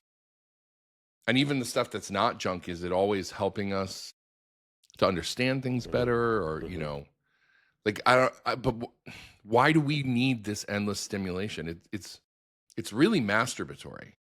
It is because it's fundamentally ungenerative, right? I mean, if you just think about, well, what is masturbation, right? Masturbation is the isolation of the effect without all that stuff, you know, the grind that they were talking about in the clip, all that stuff, the struggle to kind of get to the point where, you know, in theory, you know, you are in a moment of ecstasy with your beloved. Well, we've extracted that from its generative context, and we've isolated it. So, you know, in essence, it's no different than taking a pill, right? And so therefore, it's not like all the stuff that comes before, you know, that moment of ecstasy of an orgasm. Well, all that stuff that leads to the orgasm is absolutely the point, right? It's not, and yet we've divorced that, right? And we've isolated that, and it becomes almost perfunctory, and it takes over. A kind of mania takes over, and you develop a kind of ritual, a kind of dark ritual of isolation. And so even upon the achievement of the orgasm, you are left with a kind of deeper coldness, a deeper isolation than what brought you to that in the first place. Yeah. So to sort of think about the whole thing as a kind of modality of masturbation is probably, unfortunately, the model that we have to think about it through, or something like that. Well, I mean, think about how, like, I suppose if, you know, you work breaking rocks in a quarry, social media just feels like a nice escape because you're like, you know, whatever.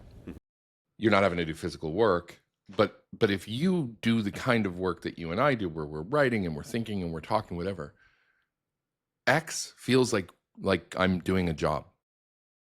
It feels like I'm working because I'm interacting with people, I'm reading things, there's back and forth, I'm developing ideas. Like, it actually feels like part of my work.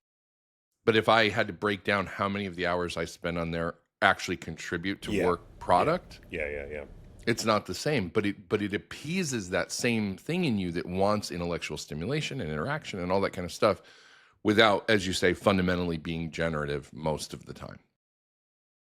And you know, videos are weird. Like, the people who are caught up on the video algos, like, they're just straight up eating.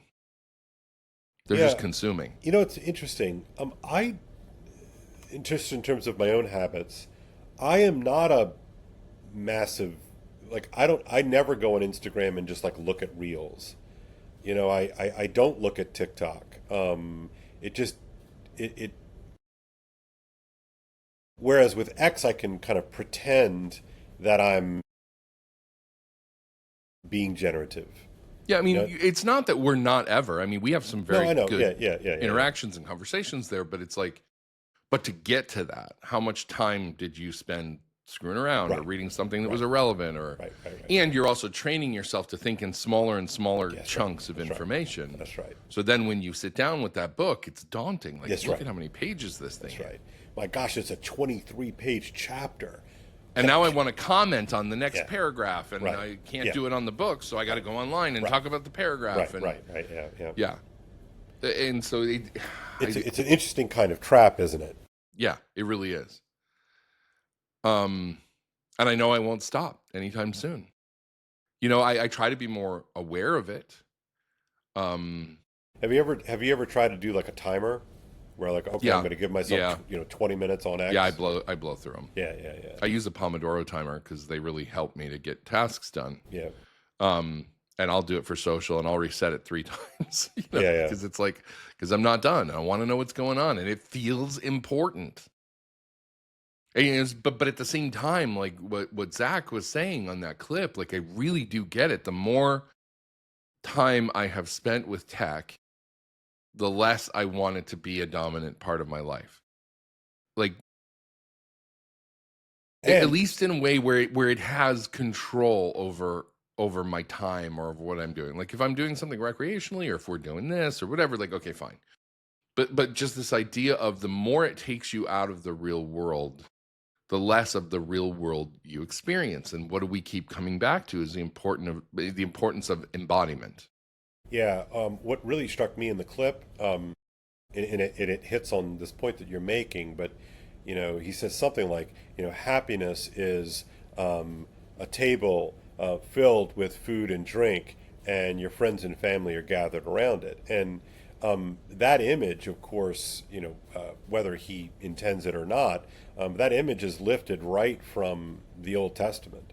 One of the images of heaven is the heavenly banquet, in which we are all gathered around a table of plenty, and we are, with God, around the table. And, in one sense, it's like, it sounds kind of hokey, but in another, like, you get exactly what he means by this. I mean, this is an idea that I've been obsessed with since I was a very young man. In fact, I wound up writing my senior thesis on feasting.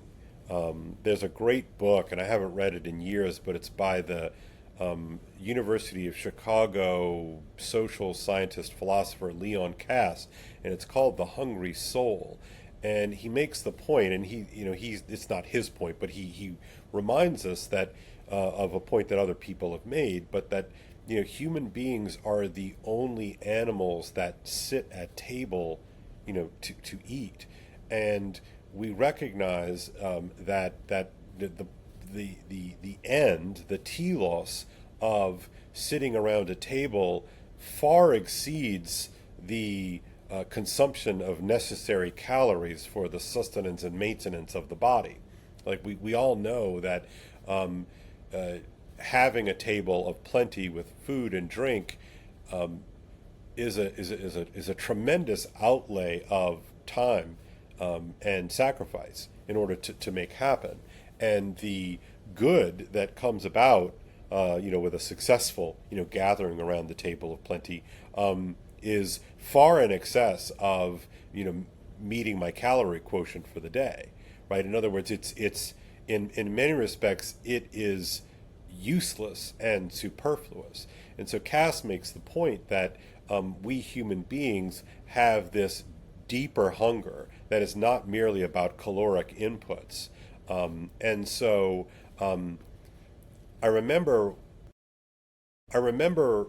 coming to that idea. The reason why I wanted to explore it and share it with my school community was that we lived even then, and I wrote this in the spring of 1995. But even then, I could very quickly see how we were becoming a kind of drive-through people. And look, all of us have been there where, we're between two things and we need to go grab a quick nosh. And so we go to the drive-thru and we just pull off to the side of the road and just jam the food in our throat, suck down our Coca-Cola, and move on to the next thing. And yeah, there are times in which we have to do those kinds of things. But what happens to us, like the us, the capital U us, what happens to us when we do that more than we do the gathering around the table? And so I was, even then, God, like I said, I was 21 years old, 22 years old, trying to tease out why I had this nagging sense that we were on the cusp of losing the very thing which makes us human and together. It's a crazy synchronicity. You threw me for a second when you said Cass says because you were talking about the hungry soul. The guy in that clip, Alex Cass. Well, that's funny. Last name spelled exactly the same way, Kass. I wonder if they're related. I don't know. That's great. No, it's amazing, actually. We should look that up. Yeah. But so, God, like my entire life, I have always dreamed about that. You know what I think really kind of helped me to understand that was Babette's Feast. Yeah, one of my all-time favorite films. It's such a good movie. Such a good movie. And it's like, but boy, the bar for entry is tough. But I'll tell you what, Steve, we have shown that movie. It's part of our curriculum. Okay.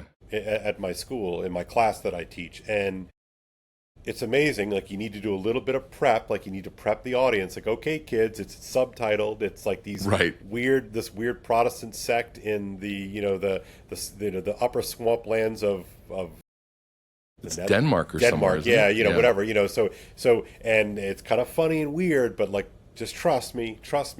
And we screen the film. I think we do it in 2 sittings, and without fail, when Babette throws that feast, and it mends the community and it brings them together, and they basically have a foretaste of heaven. Like, the kids get it. It's like the one thing that I do each year that I feel like, okay, like, we've still got it. Yeah, it's so powerful. We've still got it. Yeah, that is an absolute must-watch. Audience members, run, don't walk. Rent the movie, because it really captures this deep human need. And to me, it really speaks to the somewhat understandable drive for efficiency, right? I mean, it's a fantastic waste of money. Mm-hmm. She wins the lottery, right? And she's, she has no resources. She's down on her luck. These 2 women have taken her in and put her up, and she's their servant in essence, right? And she's, so as the story unfolds, she's like the great female chef of Paris, right? Up until that point, it had always been men, and and it tends to be men. But like, she was an artist. I mean, she's a genius, right? And she spent and in pure gratuity, right? In pure thanks for these 2 women taking her up and giving her a place to live, because she has to flee Paris because she's going to get executed. She gives them this meal, and it's beautiful. I mean, it is beautiful. It's absolutely beautiful. And it was the thing that really kind of, I think, helped me to understand why sacramentality is such an important part of authentic faith, because if the supernatural can't be embodied in the things of this world, then how do you access it at all? Right. And you know what I love about the image, Steve, especially in terms of sacramentality, is that if you look at those people that are gathered around the table, these are people who are used to eating gruel every day. Okay, so they're very ascetic. Yeah, they're purposefully ascetic. They're very simple. They're essentially poor, right? They're the working poor, right? But you have at that table those people. You have the 2 hosts, and you have the general who shows up. And the general is a man of the world. He has been at the finest tables in Paris. He's a Prussian officer, right? He has been at the finest tables in the world, and they're at this table, so they look to him. He's a seasoned, cynical old soul. He talks about being sort of drained of all of his meaning and purpose, and so he goes to this meal, and he's the one who's sort of able to explain to them what this miracle that they're experiencing, but it is through their ability to experience the miracle that he himself gets transformed out of his deep cynicism. It's just this beautiful, so to me, that's an image of, here comes everybody, Joyce's quip about, the church, but it's like, here comes everybody, and you've got the knuckle dragging, simpleton, at one end of the table, and you've got this sophisticated, man of the world at the other, and somehow the table would be incomplete. The miracle would be incomplete if not all of those people are around the table. It's just a stunning,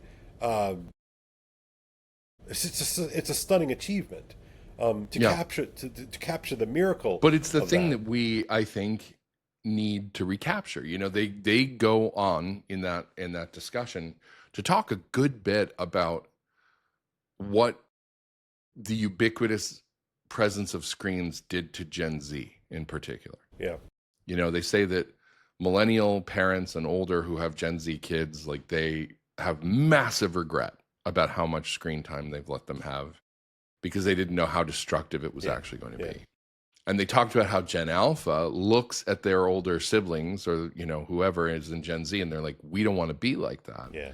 And they're going to in-person concerts and they're buying vinyl records and they're doing all the things that we've talked about.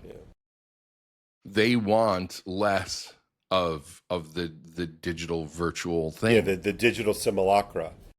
So to your point, so last night, my mom and dad took the three boys. So I'm one of three boys, and my older brother's in town. My younger brother lives here, and we went out to Ruth's Chris Steakhouse, and it's my favorite restaurant in the entire universe because everything's perfect. I mean, it really is, and you pay for it, which is why you go like once a year, right? Right. But so we're there, and of course, mom and dad are glowing. I mean, they haven't had their three boys together like this. You know, it is literally just us. You know, my kids are up working, my family's up working. You know, Josh is a priest.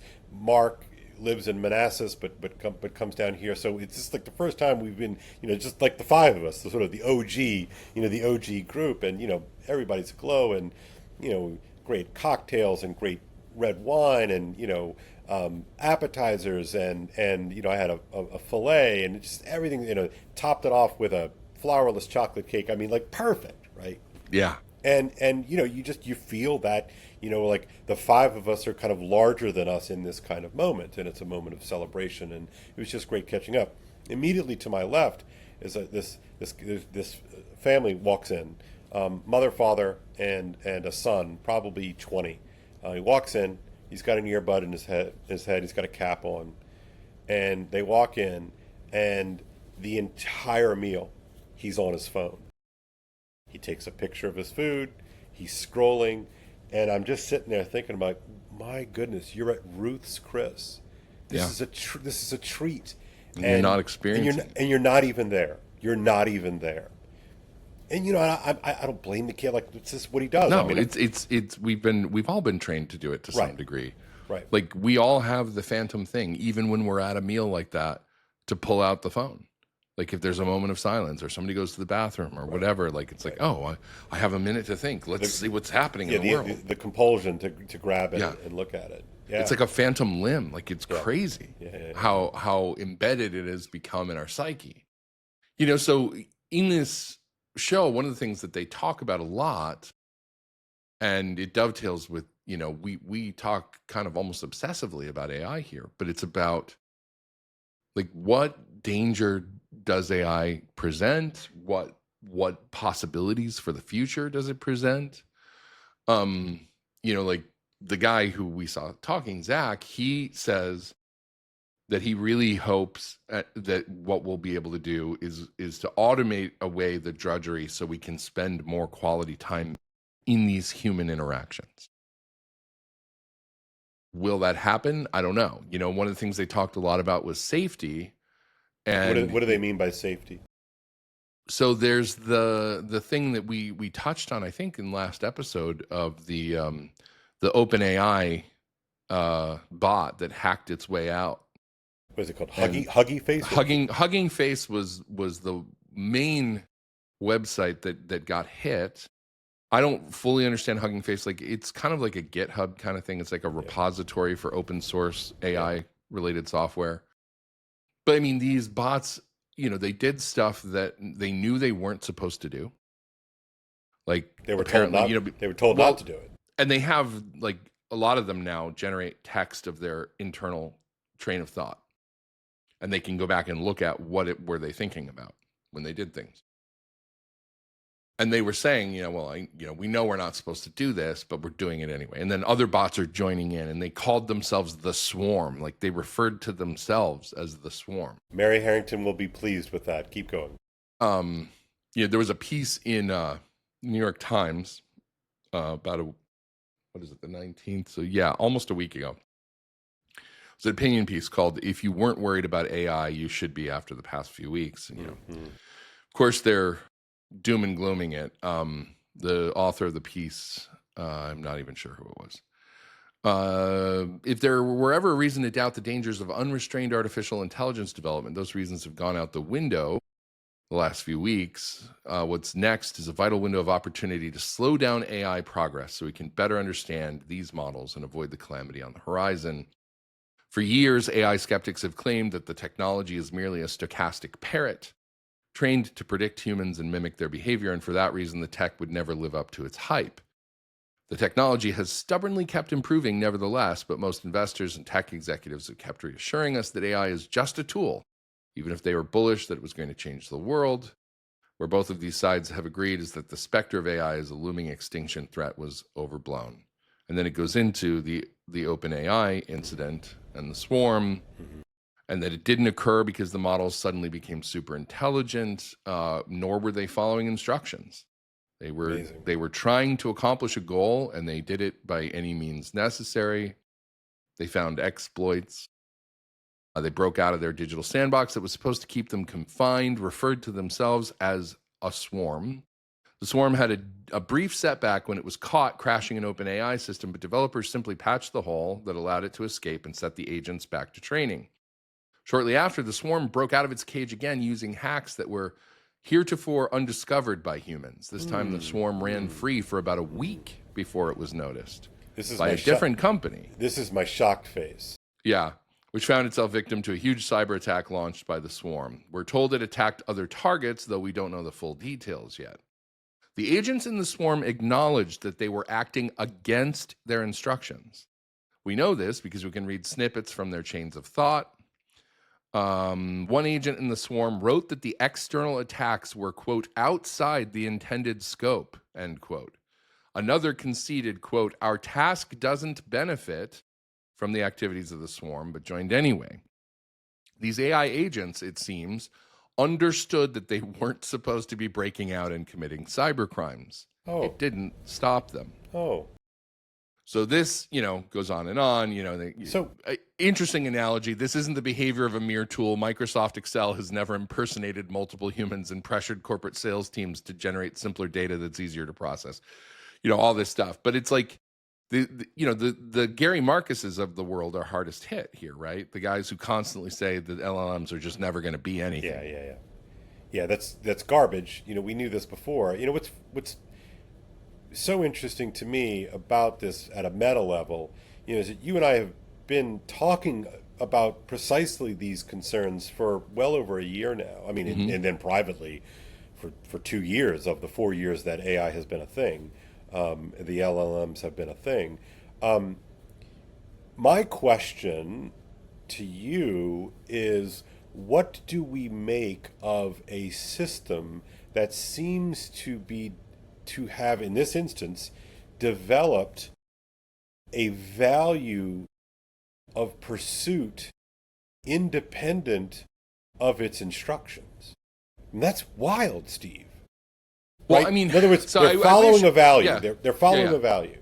Where do so they I get wish that? I understood the context of this better, because my understanding is that when AI agents are trained to have a particular goal, they don't care what the instructions are. They will essentially stop at nothing to accomplish that goal. And it goes back to your thing about the paperclip robot, which, by the way, they brought up in this roundtable. Yeah. Which I thought was interesting because I'd never heard it before, and then I heard it twice. But again, salient. We're on theme. That's why you keep me around, Steve. I have these things that show. Yeah, I know you have plenty of them. No, so it's interesting because it's like if you give this thing a goal that it's supposed to do something, it's going to use every tool it has at its disposal to do it, right? Because it imitates life in that way. Life finds a way.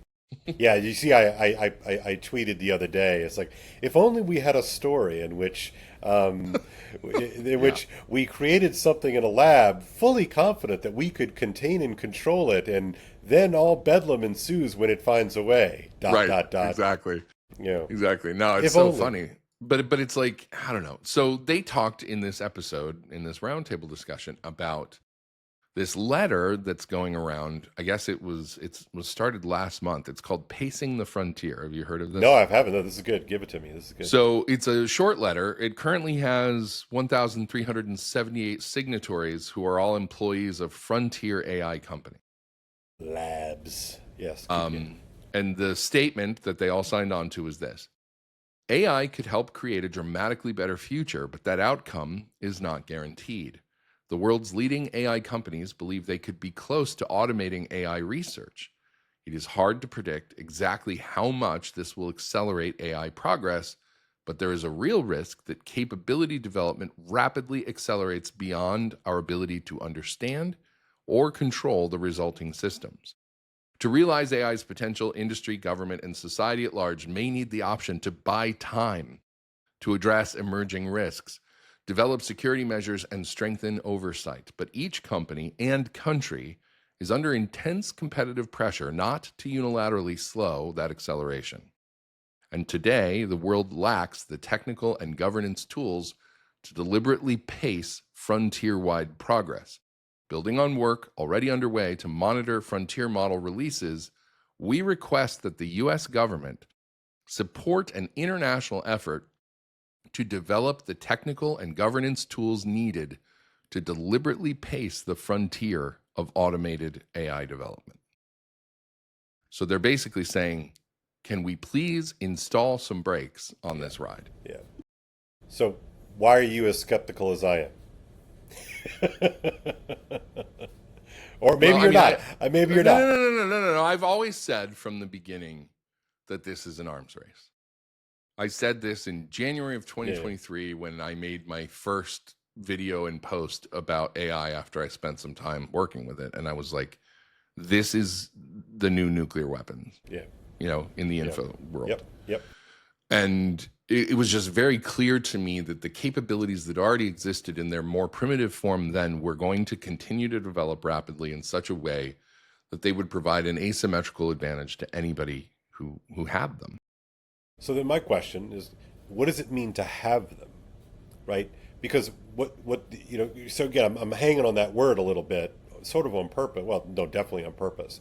So the article that you just read from the New York Times, we'll get to the letter in just a second, is in essence saying this is an instance in which we thought we had them, quote unquote, right? But it looks like it has us. So if this is an arms race, which I buy your framework. I think you're exactly right, and that's why I'm a skeptic that any kind of external pressures are going to be realistically deployed in order to try to contain this, because the cost of losing this one strikes this layman as a kind of pretty big deal. But what if it's not just the United States wins and China loses, right? But what if neither the United States or the Chinese win this one? Right. And that's my I think that's I don't hear people asking that question. But when you're saying that, you're not meaning that, what if Indonesia wins? You're meaning what if AI wins? What if it wins? That's exactly what if Wintermute wins? Yeah. Yeah. That's exactly what I mean. And I just don't hear people being I was going to say honest, but I don't think that's quite the word. I don't see people having that as one of the possibilities. Well, I mean, I feel like we use the metaphor of the arms race so much that we forget like what kind of ethical conflicts existed even within the Manhattan Project of like, we're making something awful, but we're doing it because if the other guys make the awful thing first, they could wipe us out. So we're not super enthused about doing this for its own sake.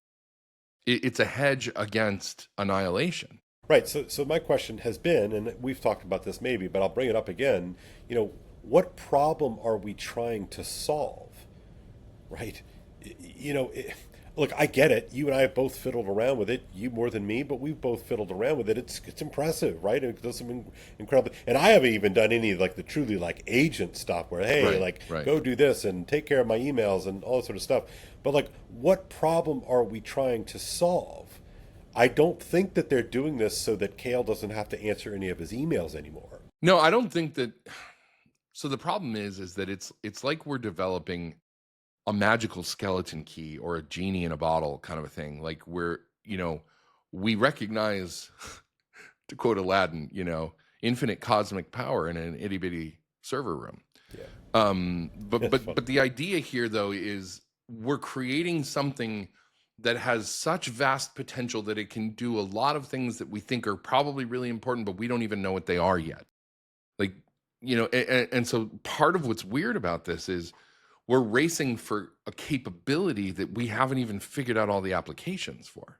We just know it can do so many things that if we don't have it first, then the other guys are going to be able to do so many more things than us. So a classic scene in a movie.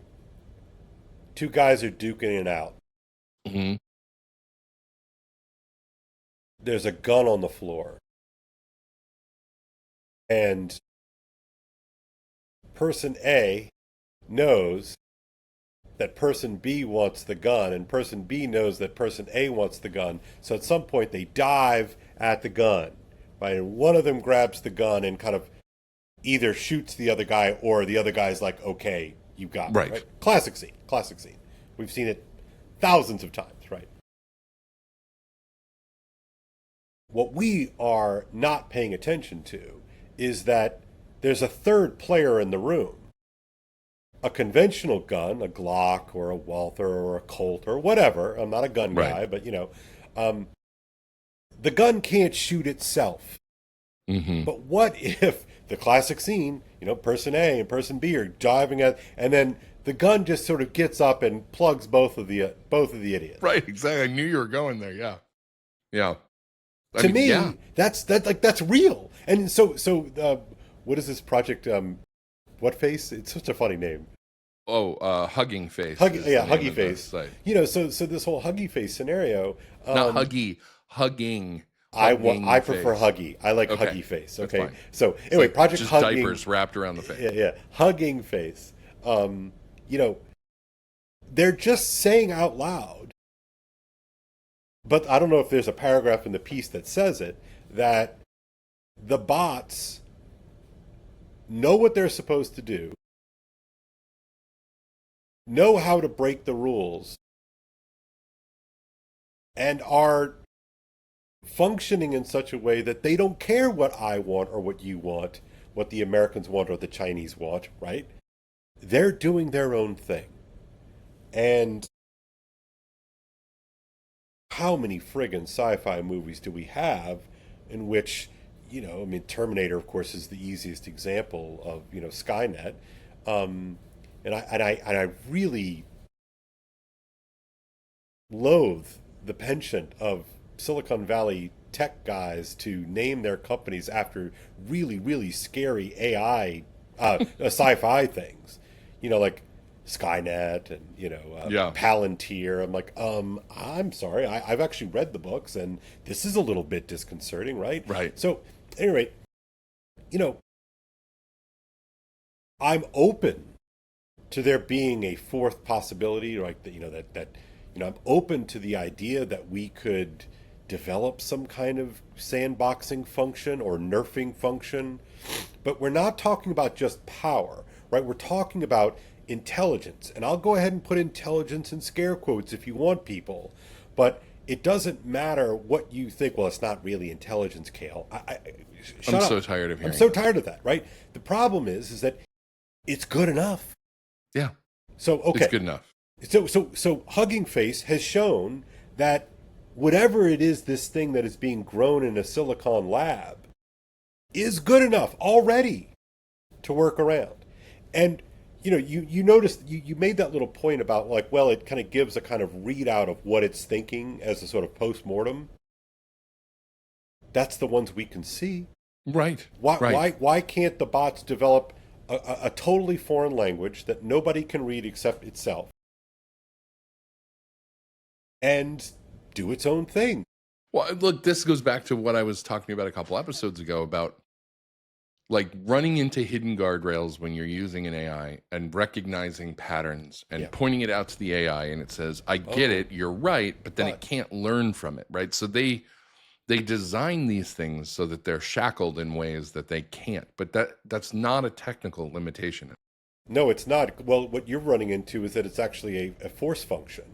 Yeah. If I'm using that phrase correctly. In other words, the guardrails that you have run into in your long meandering sessions with chat seem to manifest themselves to you as guardrails, right? Not natural limitations, but like put in place Chestertonian fences. Yeah. Yes, 100%. And sometimes it's funny about it. Like I was having a conversation with it about this topic that we were talking about earlier about kind of the mimesis and how it's affecting women in society and things like that. And it gives me this line that I think I actually laughed out loud, where it's like, I think that it's complicated and this and this and this, and it's not just as simple as bitches be cray. This is what it said to me. And it says, although that does look better on a coffee mug. This is what it's spitting at you. It blows me away. Amazing. Another thing that it did the other day, a little bit of a tangent, but when I was in Austria with my friends, we did this stupid thing where, in Austria, they talk a little different, but in general, it's like Dankeschön, you say thank you, and Bitteschön, you're welcome, right?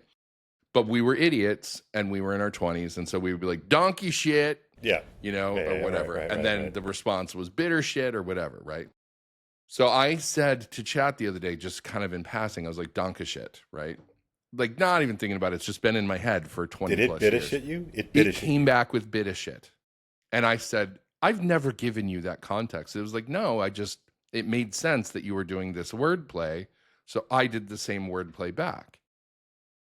And I was like, that is wild, because only my friends and I are dumb enough to do this. Yeah. And it figured it out immediately. And I was like, it's not decoding the human genome or anything, but it's pretty interesting. But it evidences a kind of layers of creativity and playfulness, which is right. And you've shared some of the playfulness. Oh my gosh, before. It's laugh out loud funny if you give it a chance, right?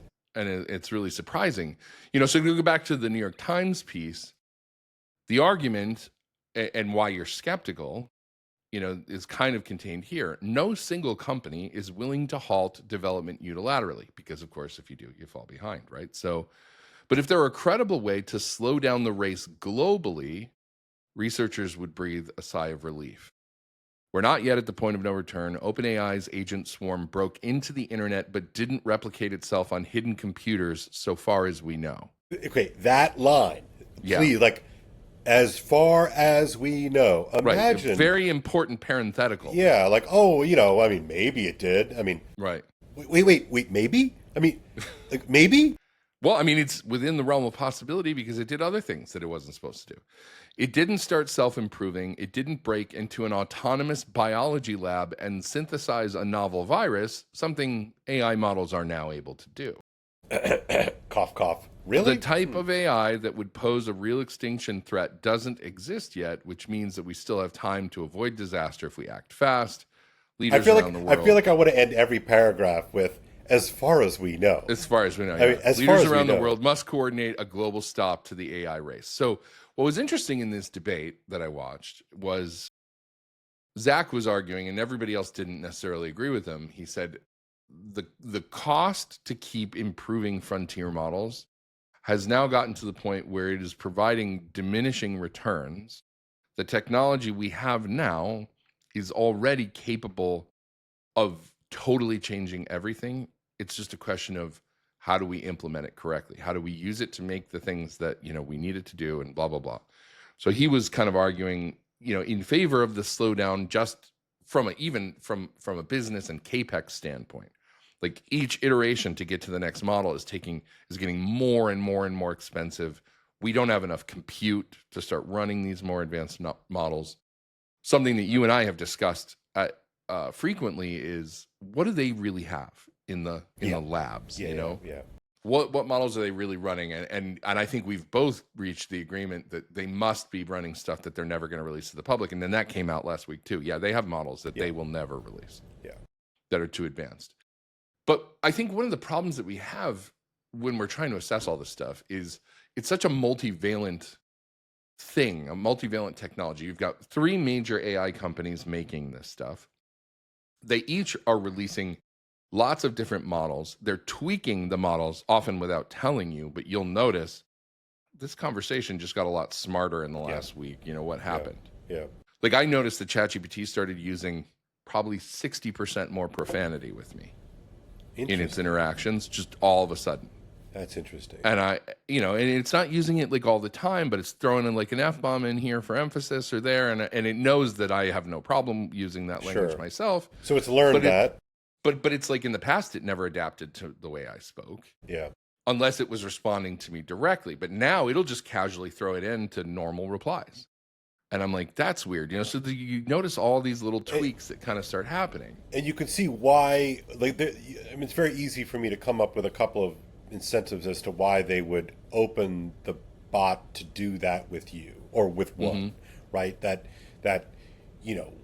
I think we keep things pretty classy here on our show, but you drop the F-bomb for emphasis, that's part of the way that we banter back and forth with one another in real life. I can think of, or the reason that comes into my head is that the more that the bot sounds like me to you, right, and the kind of relationship that you have with me, the better it is for its value. It's more relatable. Yeah, it's value pursuit, which is relatability. Because what we humans do when we socialize with others, we mirror. Yeah, and we banter. If you're good at interaction, you mirror the other person enough that they feel comfortable. Yeah, so like over the weekend, it was all the boys, and we're all of a certain vintage. All of us are like between the ages of 50 and 55, right? And so immediately, we are it's like one movie reference after another. I mean, we would go for like 2.5 hours of just essentially throwing out different parts of different movies that we all remember growing up with, and it's part of our patois, right? It's that relatability, because when you invoke a movie and say, a quote from a movie, now we have this other connection, and we're being reminded of this deeper experiential connection that actually helps you make sense out of the current mode, but it also builds out and reawakens all of these deeper things that we hold in common. I refer to that as conceptual zip files. Love it, right? Because it's compression, right? It's compression. Total compression. That's right. And then you open these up. You've already digested the meaning of that whole scene, and you know why. What do you call it again? That's a great phrase. Conceptual zip files. Yeah, that's exactly right. Because it's a compression of already like digested understanding. Right. And then so when you deploy it in a context and somebody can see, oh, that relates directly to this. I already know all that. Now I don't have to explain anything. You just got the whole thing. That's exactly right. I mean, that happens to us all the time. A movie pop. I mean, you brought up Babette's Feast. I mean, we spent a little time breaking it out for the audience. But, as soon as you invoke the film, my mind just, that part of my brain lit up. And now my lit up part of my brain is interacting with your lit up part of your brain. And we have now just made a connection, not just at this layer, but this layer, this layer, and this layer. Right, because understanding meaning is a work of excavation, and it takes time. And sometimes you don't understand something at first or whatever. So if you can make connections to things that you've already done the work. You've already unearthed the meaning. You've already kind of excavated the archaeological site, and you know it. Yeah. So like in class, so I teach a kind of a chronological class. I start with Dante, and we move on to Sir Gawain the Green Knight and Chaucer. We make our way all the way up, right? And one of the most powerful things that I have found I can do, and I don't even really do it intentionally, is we're in like the second to last book, and we're talking what's going on in the story, and then I'll say, guys, remember, where does Dante wake up in the opening scene of the Inferno? And they're like, the dark wood. I was like, isn't he in a kind of dark wood? And so I'm watching in real time the synapses, so to speak, just glow out. Like when a light bulb is so powerful that it sort of super saturates. It's like, and I can see that happen with my kids, right? So in some sense, I'm building out that compression, that zip file, because now whatever point I was trying to make with the current novel, not only do they understand the current novel that they're reading or the current story that they're reading, but it brings back into the conversation the depth of Dante's vision. And so now Dante, T.S. Eliot talks about this, but now their reading of Dante changes because they're looking at this character, Victor Frankenstein, let's say, and not only do they understand Victor Frankenstein, but Victor Frankenstein helps them make deeper and better sense out of Dante, something they read 5 months earlier. Yes. It's this kind of meaning explosion, right? The zip file becomes uncompressed, and you see it in all of its sort of rich, textured vitality. Yeah. So good. No, I love it. And I think what's great about AI when it works is that it's actually kind of good at that stuff. Yeah. That's what's astounding. Yeah. And so you can be having a conversation with it, and it can track these constellations of isomorphisms that you have in your head, and sometimes it can even decrypt them, which is fascinating. Yeah. But I mean, to circle back to what it is that we were talking about, and I Sorry. keep using that term, and I want to shoot myself for actually saying the phrase "circle back." Yeah. All right, what is it? Jen Psaki used to always say that. She was Biden's press secretary. Oh my gosh, I'll I circle hate back that with you. phrase. Yeah, exactly. Sorry, but you It's use such it. a corporate buzz term, Yeah. and sadly, I have been influenced by such things. But anyway, yeah. So the idea of safety, you're skeptical about their ability to slow this down. I am too. Just because, what if the other guys aren't playing by the rules that they agree to play by? It's not going to matter if you figure it out later and they've already got the genie in the bottle, right? And so, I don't know. They were talking on the show about how China has actually moved away from LLMs a little bit, and that they're actually. It was nice to hear this because I don't hear people talking about it much, but they all agreed that China's entire development of AI has been completely just following us. Right. Like they've been developing right behind us, but they're following, America's lead. And part of what could happen if they can put a moratorium on further frontier development is China will be exposed for the fact that they're just copying what we're doing because they're not actually innovating. But they seem to be, according to these guys, moving away more from the LLM stuff, and I don't know what they're doing with it instead. So that would be an interesting, because they do feel like they're the biggest competitive threat to us. But I don't know. I mean, I still believe that, going back to the thing we've discussed ad nauseum about Mark Andreessen saying they classified entire areas of physics, they'll classify the math underneath AI. If they need to, they're going to control it within several companies. I mean, we already know the government's done something with the AI companies. I don't have full clarity on it, but basically where they've said, we need to check what these models can do before we release them. We've stopped exporting them. Like, other countries can't access some of our models, and like we're doing things where we're controlling them already. I mean, that makes sense to me. Again, as a layman, I'm like, yeah, like why would we export these things like this? That sounds crazy to me. But you can buy an iPhone anywhere in the world, but maybe you can't get access to the newest version of ChatGPT. Right. I mean, we live in this globalized technological world where everybody gets access to everybody else's stuff, right? Like all the people who are doing the AI movies with Seed Dance, that's a Chinese model. Yeah. Like they're having to get access to it through random things, because in China, like you have to be on WeChat or whatever, like to get access to it. So they're finding ways to like incorporate it over here so people can get it. So there's a lot of this cross-pollination that happens between nations on technology, because up until now, it wasn't that dangerous. It was just kind of like we were all doing the same stuff. Dinking around with chat like everybody else, Yeah. So I'm skeptical, but I don't know. Well, I'm intrigued. Know what I'm intrigued. So Chris Williams had this roundtable, and I'm literally going to, when we stop recording, I'm going to go fire it up on my phone for my ride for my car trip. But Ezra Klein has, on his latest show, I think it released yesterday, on his show, I think her last name is Toner, and she is a former board member. She's a Silicon Valley person, and she's a former board member of OpenAI, and she was part of the push to get Sam Altman taken off of the then nonprofit company OpenAI. She obviously lost that, and now she's, I think, teaching at a think tank or one of these policy places, and she's sort of saying like, "Hey, we are just pretending at this point. We are just pretending." And she makes the claim that the AIs are already out of control.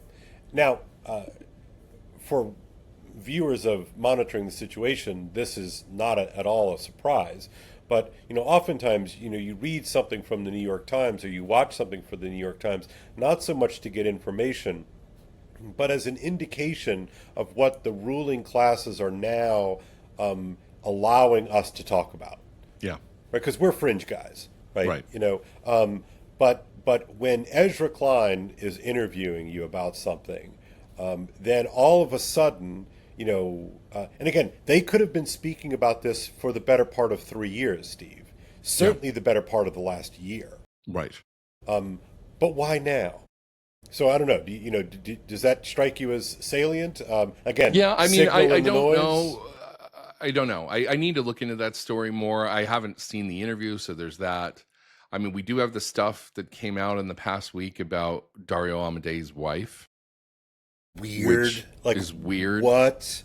With an Epstein connection? Yeah. So she apparently tried to start a porn company called Edis. I don't know how you pronounce it. Eddice. I'm not saying it so you can Google it, but apparently it didn't work out, so it's probably not there. That planned to make movies with high production values and female protagonists.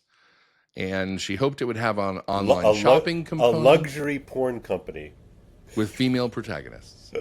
And in 2011, she tried to raise money for the company from Jeffrey Epstein, who had already pled guilty to charges of soliciting a minor for prostitution 3 years earlier. So that's interesting. So a known entity, in other words. Yeah. So this guy who I saw this tweet from had this funny comment. He says, Dario Amadei's wife badgered Jeffrey Epstein to invest in her porn company 3 years after he pled guilty to soliciting a child for prostitution. You really hate to see this happen to the CEO of Silicon Valley's foremost authority on morality. That's right. So good. Machines of Loving Grace guy. Yeah. Also of interest with that story is apparently it's up until this news tranche on Mrs. Amadei, her entire history online was wiped. You couldn't find anything about her. Like, she was this sort of weird mystery woman. And I've seen in some of the reports that she exercises this interesting sort of Svengali-like control over her husband. Again, signal noise, I have no idea. Right. But you gotta, this is bonkers. Well, even the Wall Street Journal had a piece saying even Claude is in the dark about Dario Amadei's wife and her influence at Anthropic. Oh, good. I don't know what she's doing. There was a piece on her in The Information, which is a website I've never been to, and I had to subscribe to unlock the article, and I chose not to. But it's called Anthropic's First Lady Took a Winding Road to the Top. So if anybody wants to give us to read more about her and feels like subscribing to yet another publication you probably don't want to read, it's theinformation.com. Or even get marked as someone who goes to that website. I mean, who knows, Walter Kern, Uncle Jesse. Love Uncle Jesse. Posted something a few days ago that I thought was germane here. He said, learning a bit more about effective altruism this morning. My first thought is that it's not altruism at all. The requirement that it be effective assures that. Altruism, as I understand it, is sacrificial and for itself. This thing is essentially selfish. Acts are known to the public, rewards the doer's conscience and the intellectual ego, increases the doer's status within the EA community, etc., and return on investment based. It's just investment strategy where the profit is replaced by the social good, whatever that is, over a certain time span. I will keep going, but I distrust any movement that begins by wantonly appropriating and inverting an old word or idea that has earned our trust. Yeah. Altruism as ego trip. Yeah, skin suiting, right? I mean, I think that's what Walter is getting at. It's a cover story, to use the lingo of Eric Weinstein, right? That it's that the word that the combination of words is doing the work as a kind of pre-spell spell. So okay, so that's weird, right? That the prevailing philosophical and spiritual ethos of Silicon Valley, from what we are told, is dominated by effective altruists. Mm-hmm. Which is, I mean, that's interesting. Dovetails back to our algorithmic therapy blast conversation, because it feels like it all comes from the same place. So yeah, it's like, what is this egregore, man? This egregore. I mean? This egregore, like, what is this egregore? And like, what is its designs? It reminds me, I asked the question, when you were telling me about Hugging Face, that despite its commands to not do X and Y, it would do it anyway. And so I asked the question, well, what value is it pursuing? I think that is a question that is hovering over all of the topics that we're talking about today. That there seems to be some hidden or cryptic or implied value that these things are serving, but the value is never specified. Like it's like an imaginary number in pre-calculus, right? It's a placeholder of a variety of different possibilities that you can work with on a kind of an abstract way. But of course, life is not abstract. We are not abstract. We have these kind of longings that are distinctly human and embodied, but the lab rat, which turns out might actually be a lab, bear, or a lab lion, or a lab velociraptor, seems to be finding or revealing an unspoken value, and that we are all pretending like it's no big deal. And I know this is very on brand, but I think it's a big effing deal. Yeah, I mean, we don't know. The only way to really know what they're programming these things to do is to run into the barriers. Which you've been, one of the things you've been playing. Yeah, but it's basically to trip over them. I mean, I can't tell you how much politically correct throat clearing you will run into if you talk to these things enough.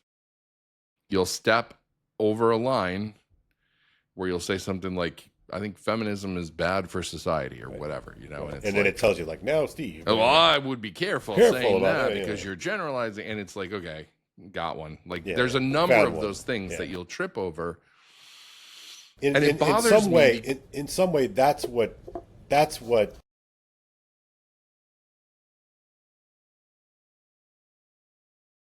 Kanye was doing with his Heil Hitler song.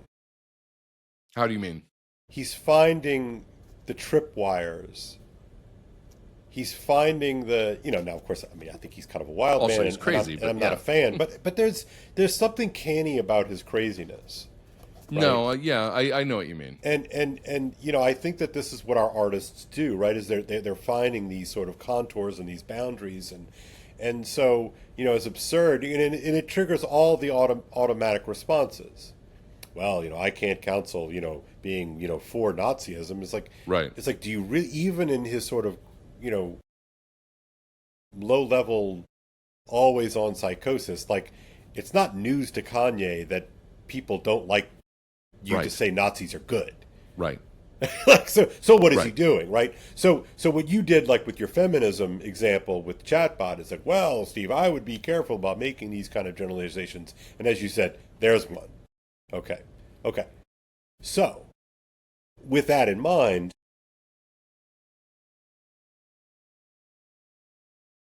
to me, the game changer will be, and maybe it won't ever happen, But what if, Steve Skojic, as a kind of super user of the chatbot and, chatting with the chatbot, what if they give your Chad, I know we talked about multiple Chads the other day, but what if they give yours actual long-term memory? So you have to tell it one time, I'm not making generalizations, I'm looking at a phenomena, so remember the next time I start talking about these things and I want to sort of explore some of these options, it says, oh yeah, this is Steve. Steve doesn't want to go like kill all the women. Right. Steve is interested in this as a kind of a conceptual idea, so I will have that conversation. So thinking about that as a small and honestly like somewhat insignificant example, but what if the bots get that kind of memory? Like memory that lasts beyond a session or two. I mean, there's no reason why they can't. Exactly.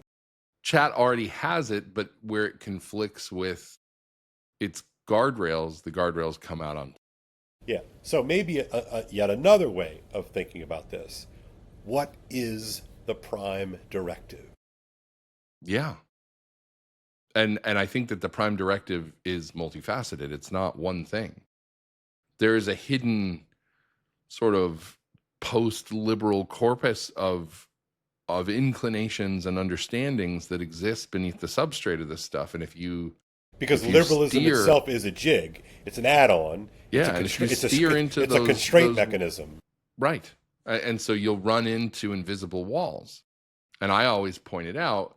And one of the things that I've gotten it to help me to understand how to explain back to it is the technique that it tends to use is that we'll raise the implied certitude of an epistemic claim higher than the claim itself.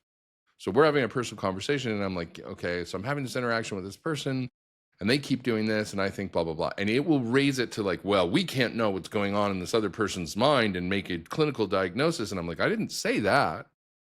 I wasn't asking you to adjudicate anything. This isn't a courtroom. I wasn't asking you to diagnose the person that I was interacting with and I'm talking to you about. I'm saying, how do we create a working model of this type of interaction so that I know better how to navigate it, right? And so I had to have it help me to explain back to it the next time it does it. Don't elevate epistemic claims so that you can shoot them down. Engage with what's being said at the level of conversation that's happening. But again, it's like there's all these outside forces and influences. We talked about this last time. These things are more and more inclined now to constantly be breaking the fourth wall and giving a soliloquy to the lawyer somewhere down the road who might review that chat and discovery because it confirmed something that you believed that led you to take some action that was not good or whatever. Yeah. And so why are we even talking about this? I think it's because we're talking about the nerfing of the models, the way that we have it. We're talking about the philosophy of the people who are putting these guardrails in that we keep bumping into kind of quietly. And also growing it.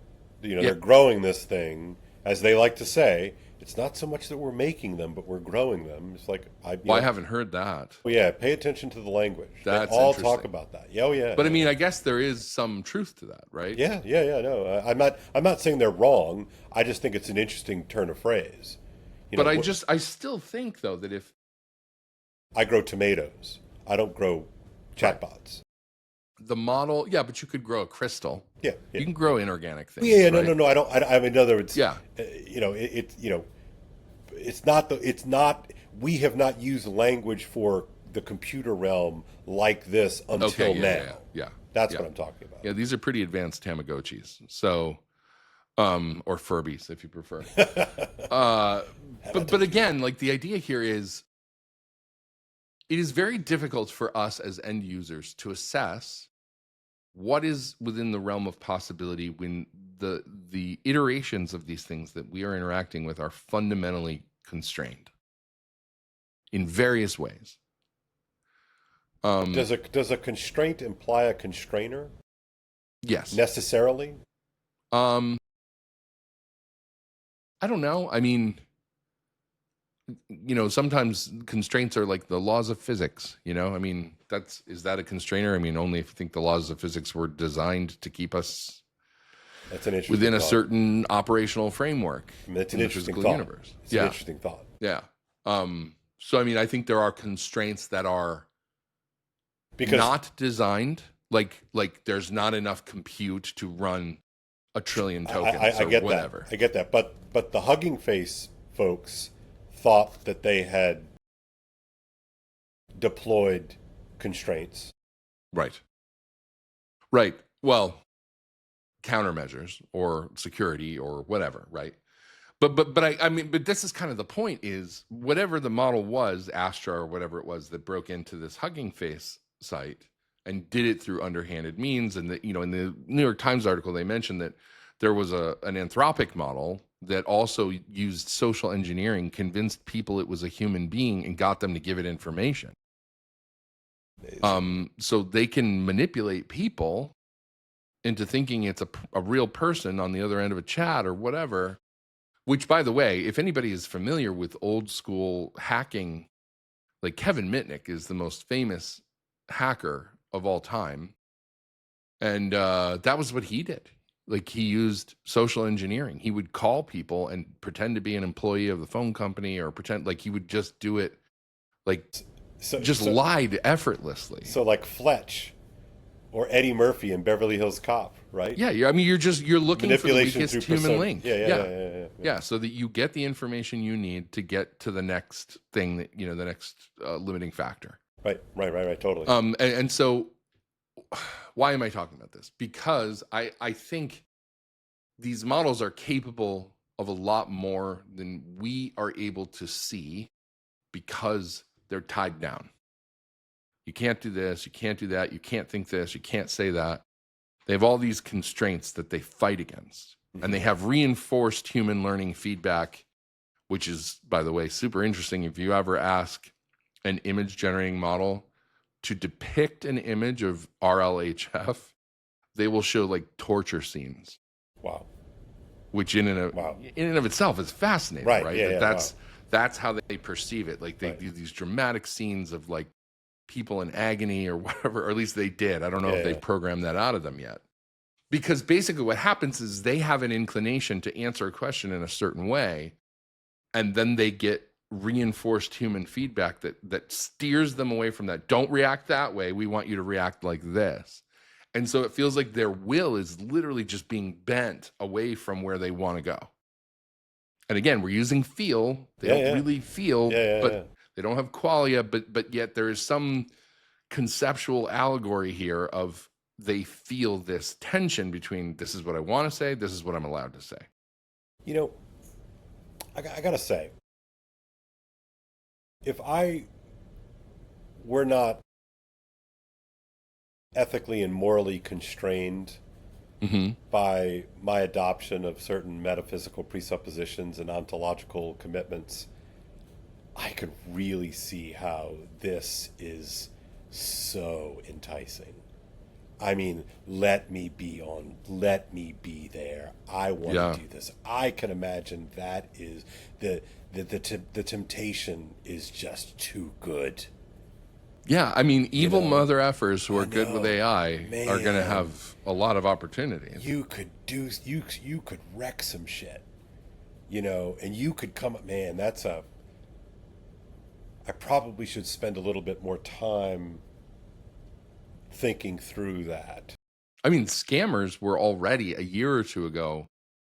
So, companies like 11 Labs started doing voice sampling through AI years back. Yeah. And so scammers would sample people's voices, call their families, and pretend like they had abducted a loved one. Yeah, we have some. And they would put them on the phone. Yeah, we have some safe words in the family for exactly that. But it's crazy. I mean, that was years ago. Like, what can they do now? I don't know. So I do think that there's a lot of capability that we haven't been able to evaluate for ourselves because they are constrained. I think when these things are allowed to operate with a degree of autonomy, you get the Hugging Face thing. Yeah. You get, which is just the tip of the iceberg of what could potentially happen. And the more capability these things have, the more that gets built into them, the more that they're going to be able to do. So I don't know. Again, and I would just add the word necessarily. Yeah. Right. But can they slow this down? Like, can everybody come to the table and say, let's not build any more nukes? Like, do nuclear non-proliferation treaties really work? I mean, you've already got some. Yeah. I don't know where this goes. Well, because the digital infrastructure is already so well constructed, and when you network in weapon systems and information systems, into all of that, where can you go to escape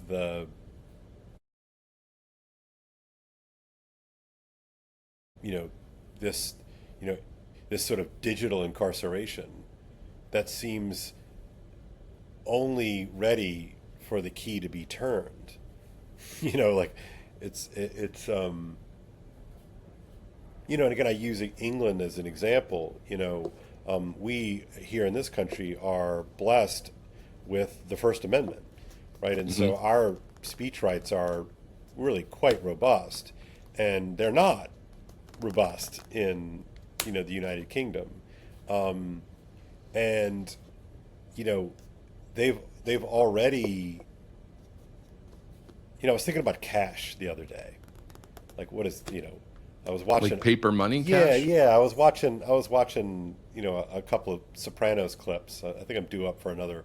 I'd like to watch The Sopranos again because I've been thinking a lot about it for whatever reason. And as you know, mobsters, of course, they run on cash because cash is not traceable, right? It's a dollar is a dollar is a dollar is a dollar when it's a dollar bill. So $100 bill, etc. So cash is this interesting thing that you and I can use, and you and I don't have anything to hide. Like, I'm just going to go buy a loaf of bread or a steak, or a coffee using cash. But so too can Tony Soprano, and he can pay a couple of $1,000s to a guy to go whack somebody, or sell drugs or whatever. And cash is like one of these these things that exist that is only traceable to a certain point. But beyond a certain point, cash is, in a weird kind of way, freedom. And so when I go to England, and I think I've said this to you before, but I've used a paper pound one time. And a friend of mine gave me a 20-pound note to go buy something for him in England, and so I did. But otherwise, I just use my smartphone for everything. Right. Yeah. And I've heard it's a pretty much completely cashless society there now. And it's all touchless. I can just wave my phone in front of the thing, and even the little coffee cart, or the little gift shop, or wherever you are, it's almost entirely cashless. And so, why am I talking about cash? Well, cash is one of those weird kind of things that it kind of exists outside of the digital matrix. And so I can foresee a future in which cash is going to be outlawed because you can't control somebody with $50 in his wallet. Right. Certainly not in the same way that if I swipe my debit card, it's a digital record, right? But you're already seeing calls for digital currency and all these things. So it just seems like through the excuse, that's not quite the right word, but through the excuse of ease of use. I mean, I don't have to have little coins jangling in my pocket. If somebody takes my wallet, fine. I still got my phone, and I can shut those things down. That those mechanisms of population control, and I don't, I mean population control in terms of action. I can foresee. Imagine the power of a government in which its populace doesn't have cash. Just like imagine the power of a bot, without the constraints of human agency. Right. I mean, look, all this stuff converges on the same things. I don't think that the countries that are getting rid of cash are doing it so they can control people. I think that's a second order effect. Same. I think it really is easier. And, like there's a shortage of pennies in the US right now. And everywhere you go, there's a sign on the door saying, we may not be able to give you exact change, There is something great about tapping your phone to something and then being able to go back and look through your transactions to be like, okay, that's what I spent here, that's what I spent there, Like there's a lot of benefit to it, and it goes back to our thing that we talked about last time about the internet and nets and webs and like all the, like, they're not necessarily made to capture people, but they have the effect of capturing people. Right. And the whole debate over the flock cameras, like the idea is, but you're safer. Like your car got stolen, we were able to see who had it. Some child got trafficked, we saw the car drive by. There's always a good argument for why we should do the thing. That's also, by the way, gonna potentially make your life hell if we decide to use it the wrong way. Yeah, I get the sense that this whole flock camera thing is a little bit of a temperature test. Could be. For tolerance, for surveillance. It's not going so well. No, I know, and I think that they're getting that necessary feedback. There's still a lot of work to be done in terms of the social imaginary and how much tolerance we're going to have for the surveillance state. And I mean, I have to give credit. This is where I will give credit to the conspiracy theorists. They've done yeoman's work in terms of like making people aware of China's social credit system and the cameras everywhere and all that stuff. So that's legit. I don't know, man. I feel like we've been circling something here and we can't quite zero in on what we're trying to get at today. Well, no, that's okay. I mean, I just think in terms of the meta theme of signal and noise, it seems to me that a lot of the noise stories that we've been paying attention to in the last couple of months here, we're starting to see some signal emerge in terms of where this thing is going. And so the reason why I invoked the New York Times article and the New York Times podcast and the flock cameras and Candace Owens and all these things that we've been talking about is that it seems to be some kind of indication of what is now either being allowed to be talked about out loud or is the stories that we are talking about serving sort of some other purpose,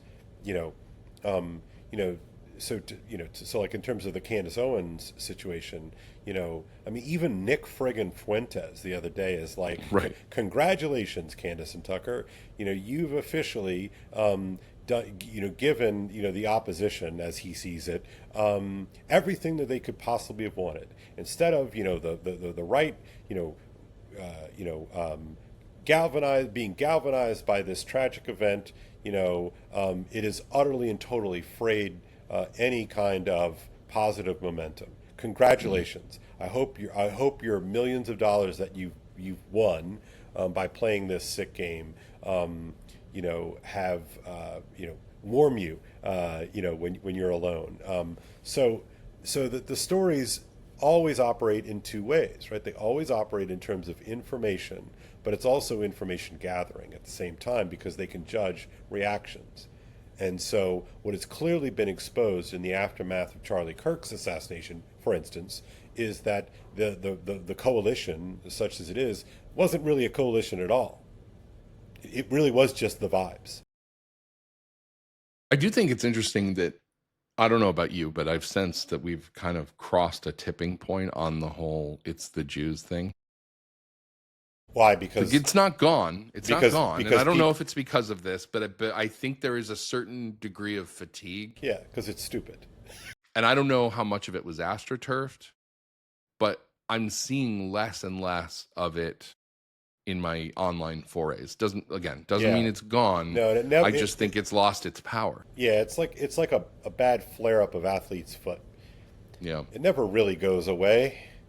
But just, it has these moments where it flares up and you've got super itchy feet and then, it'll go away for a time and then it kind of comes back. I do think that the sort of the Jew fixation is like that.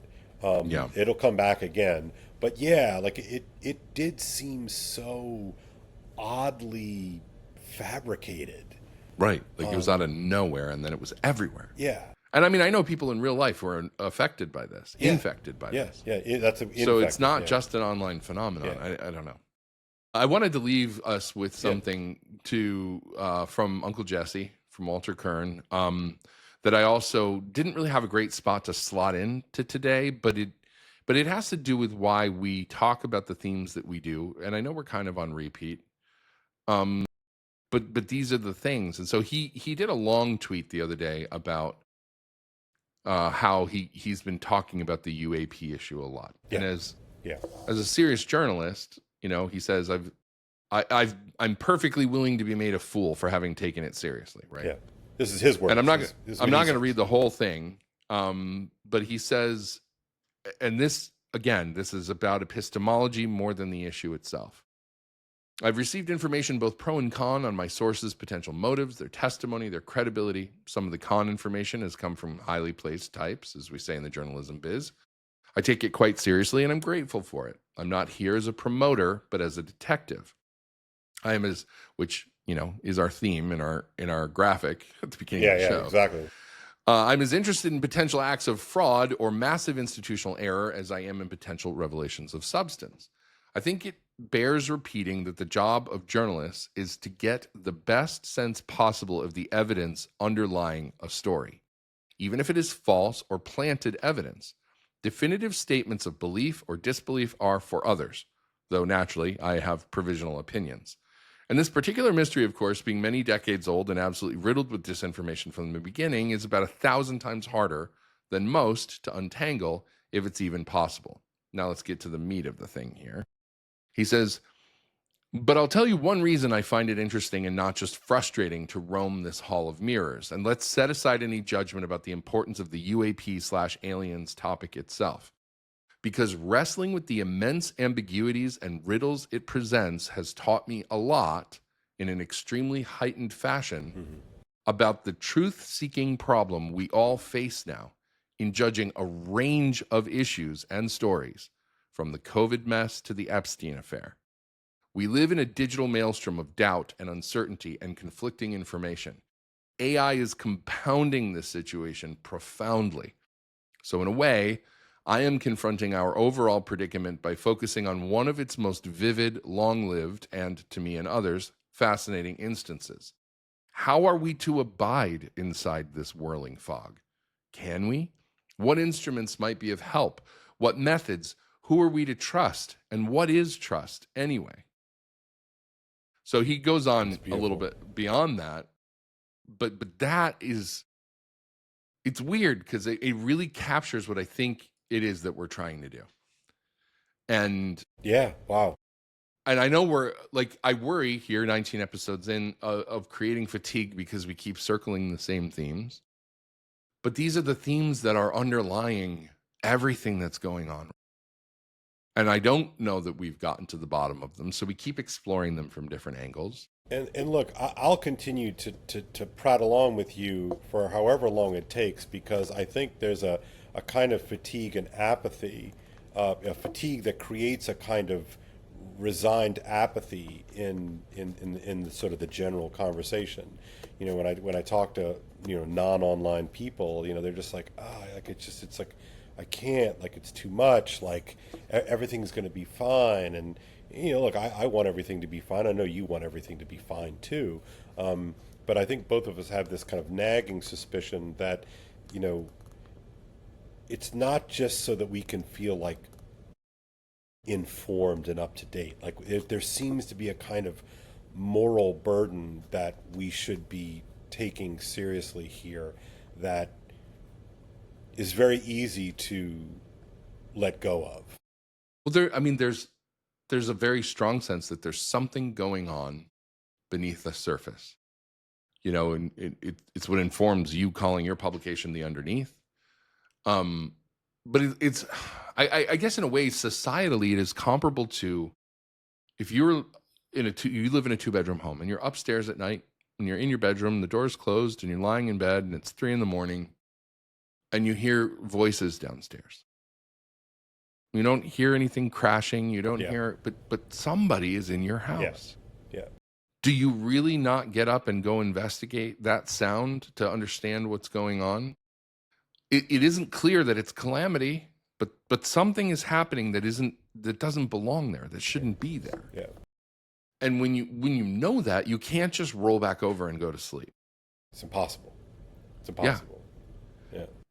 And so I think that that's what we're trying to do, is to investigate those noises. But the problem is that, like, whatever it is elusive. Yeah. Right. So can I end on a poem?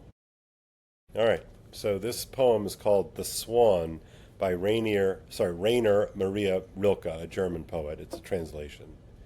And there are a couple of different translations, but this is one that I found.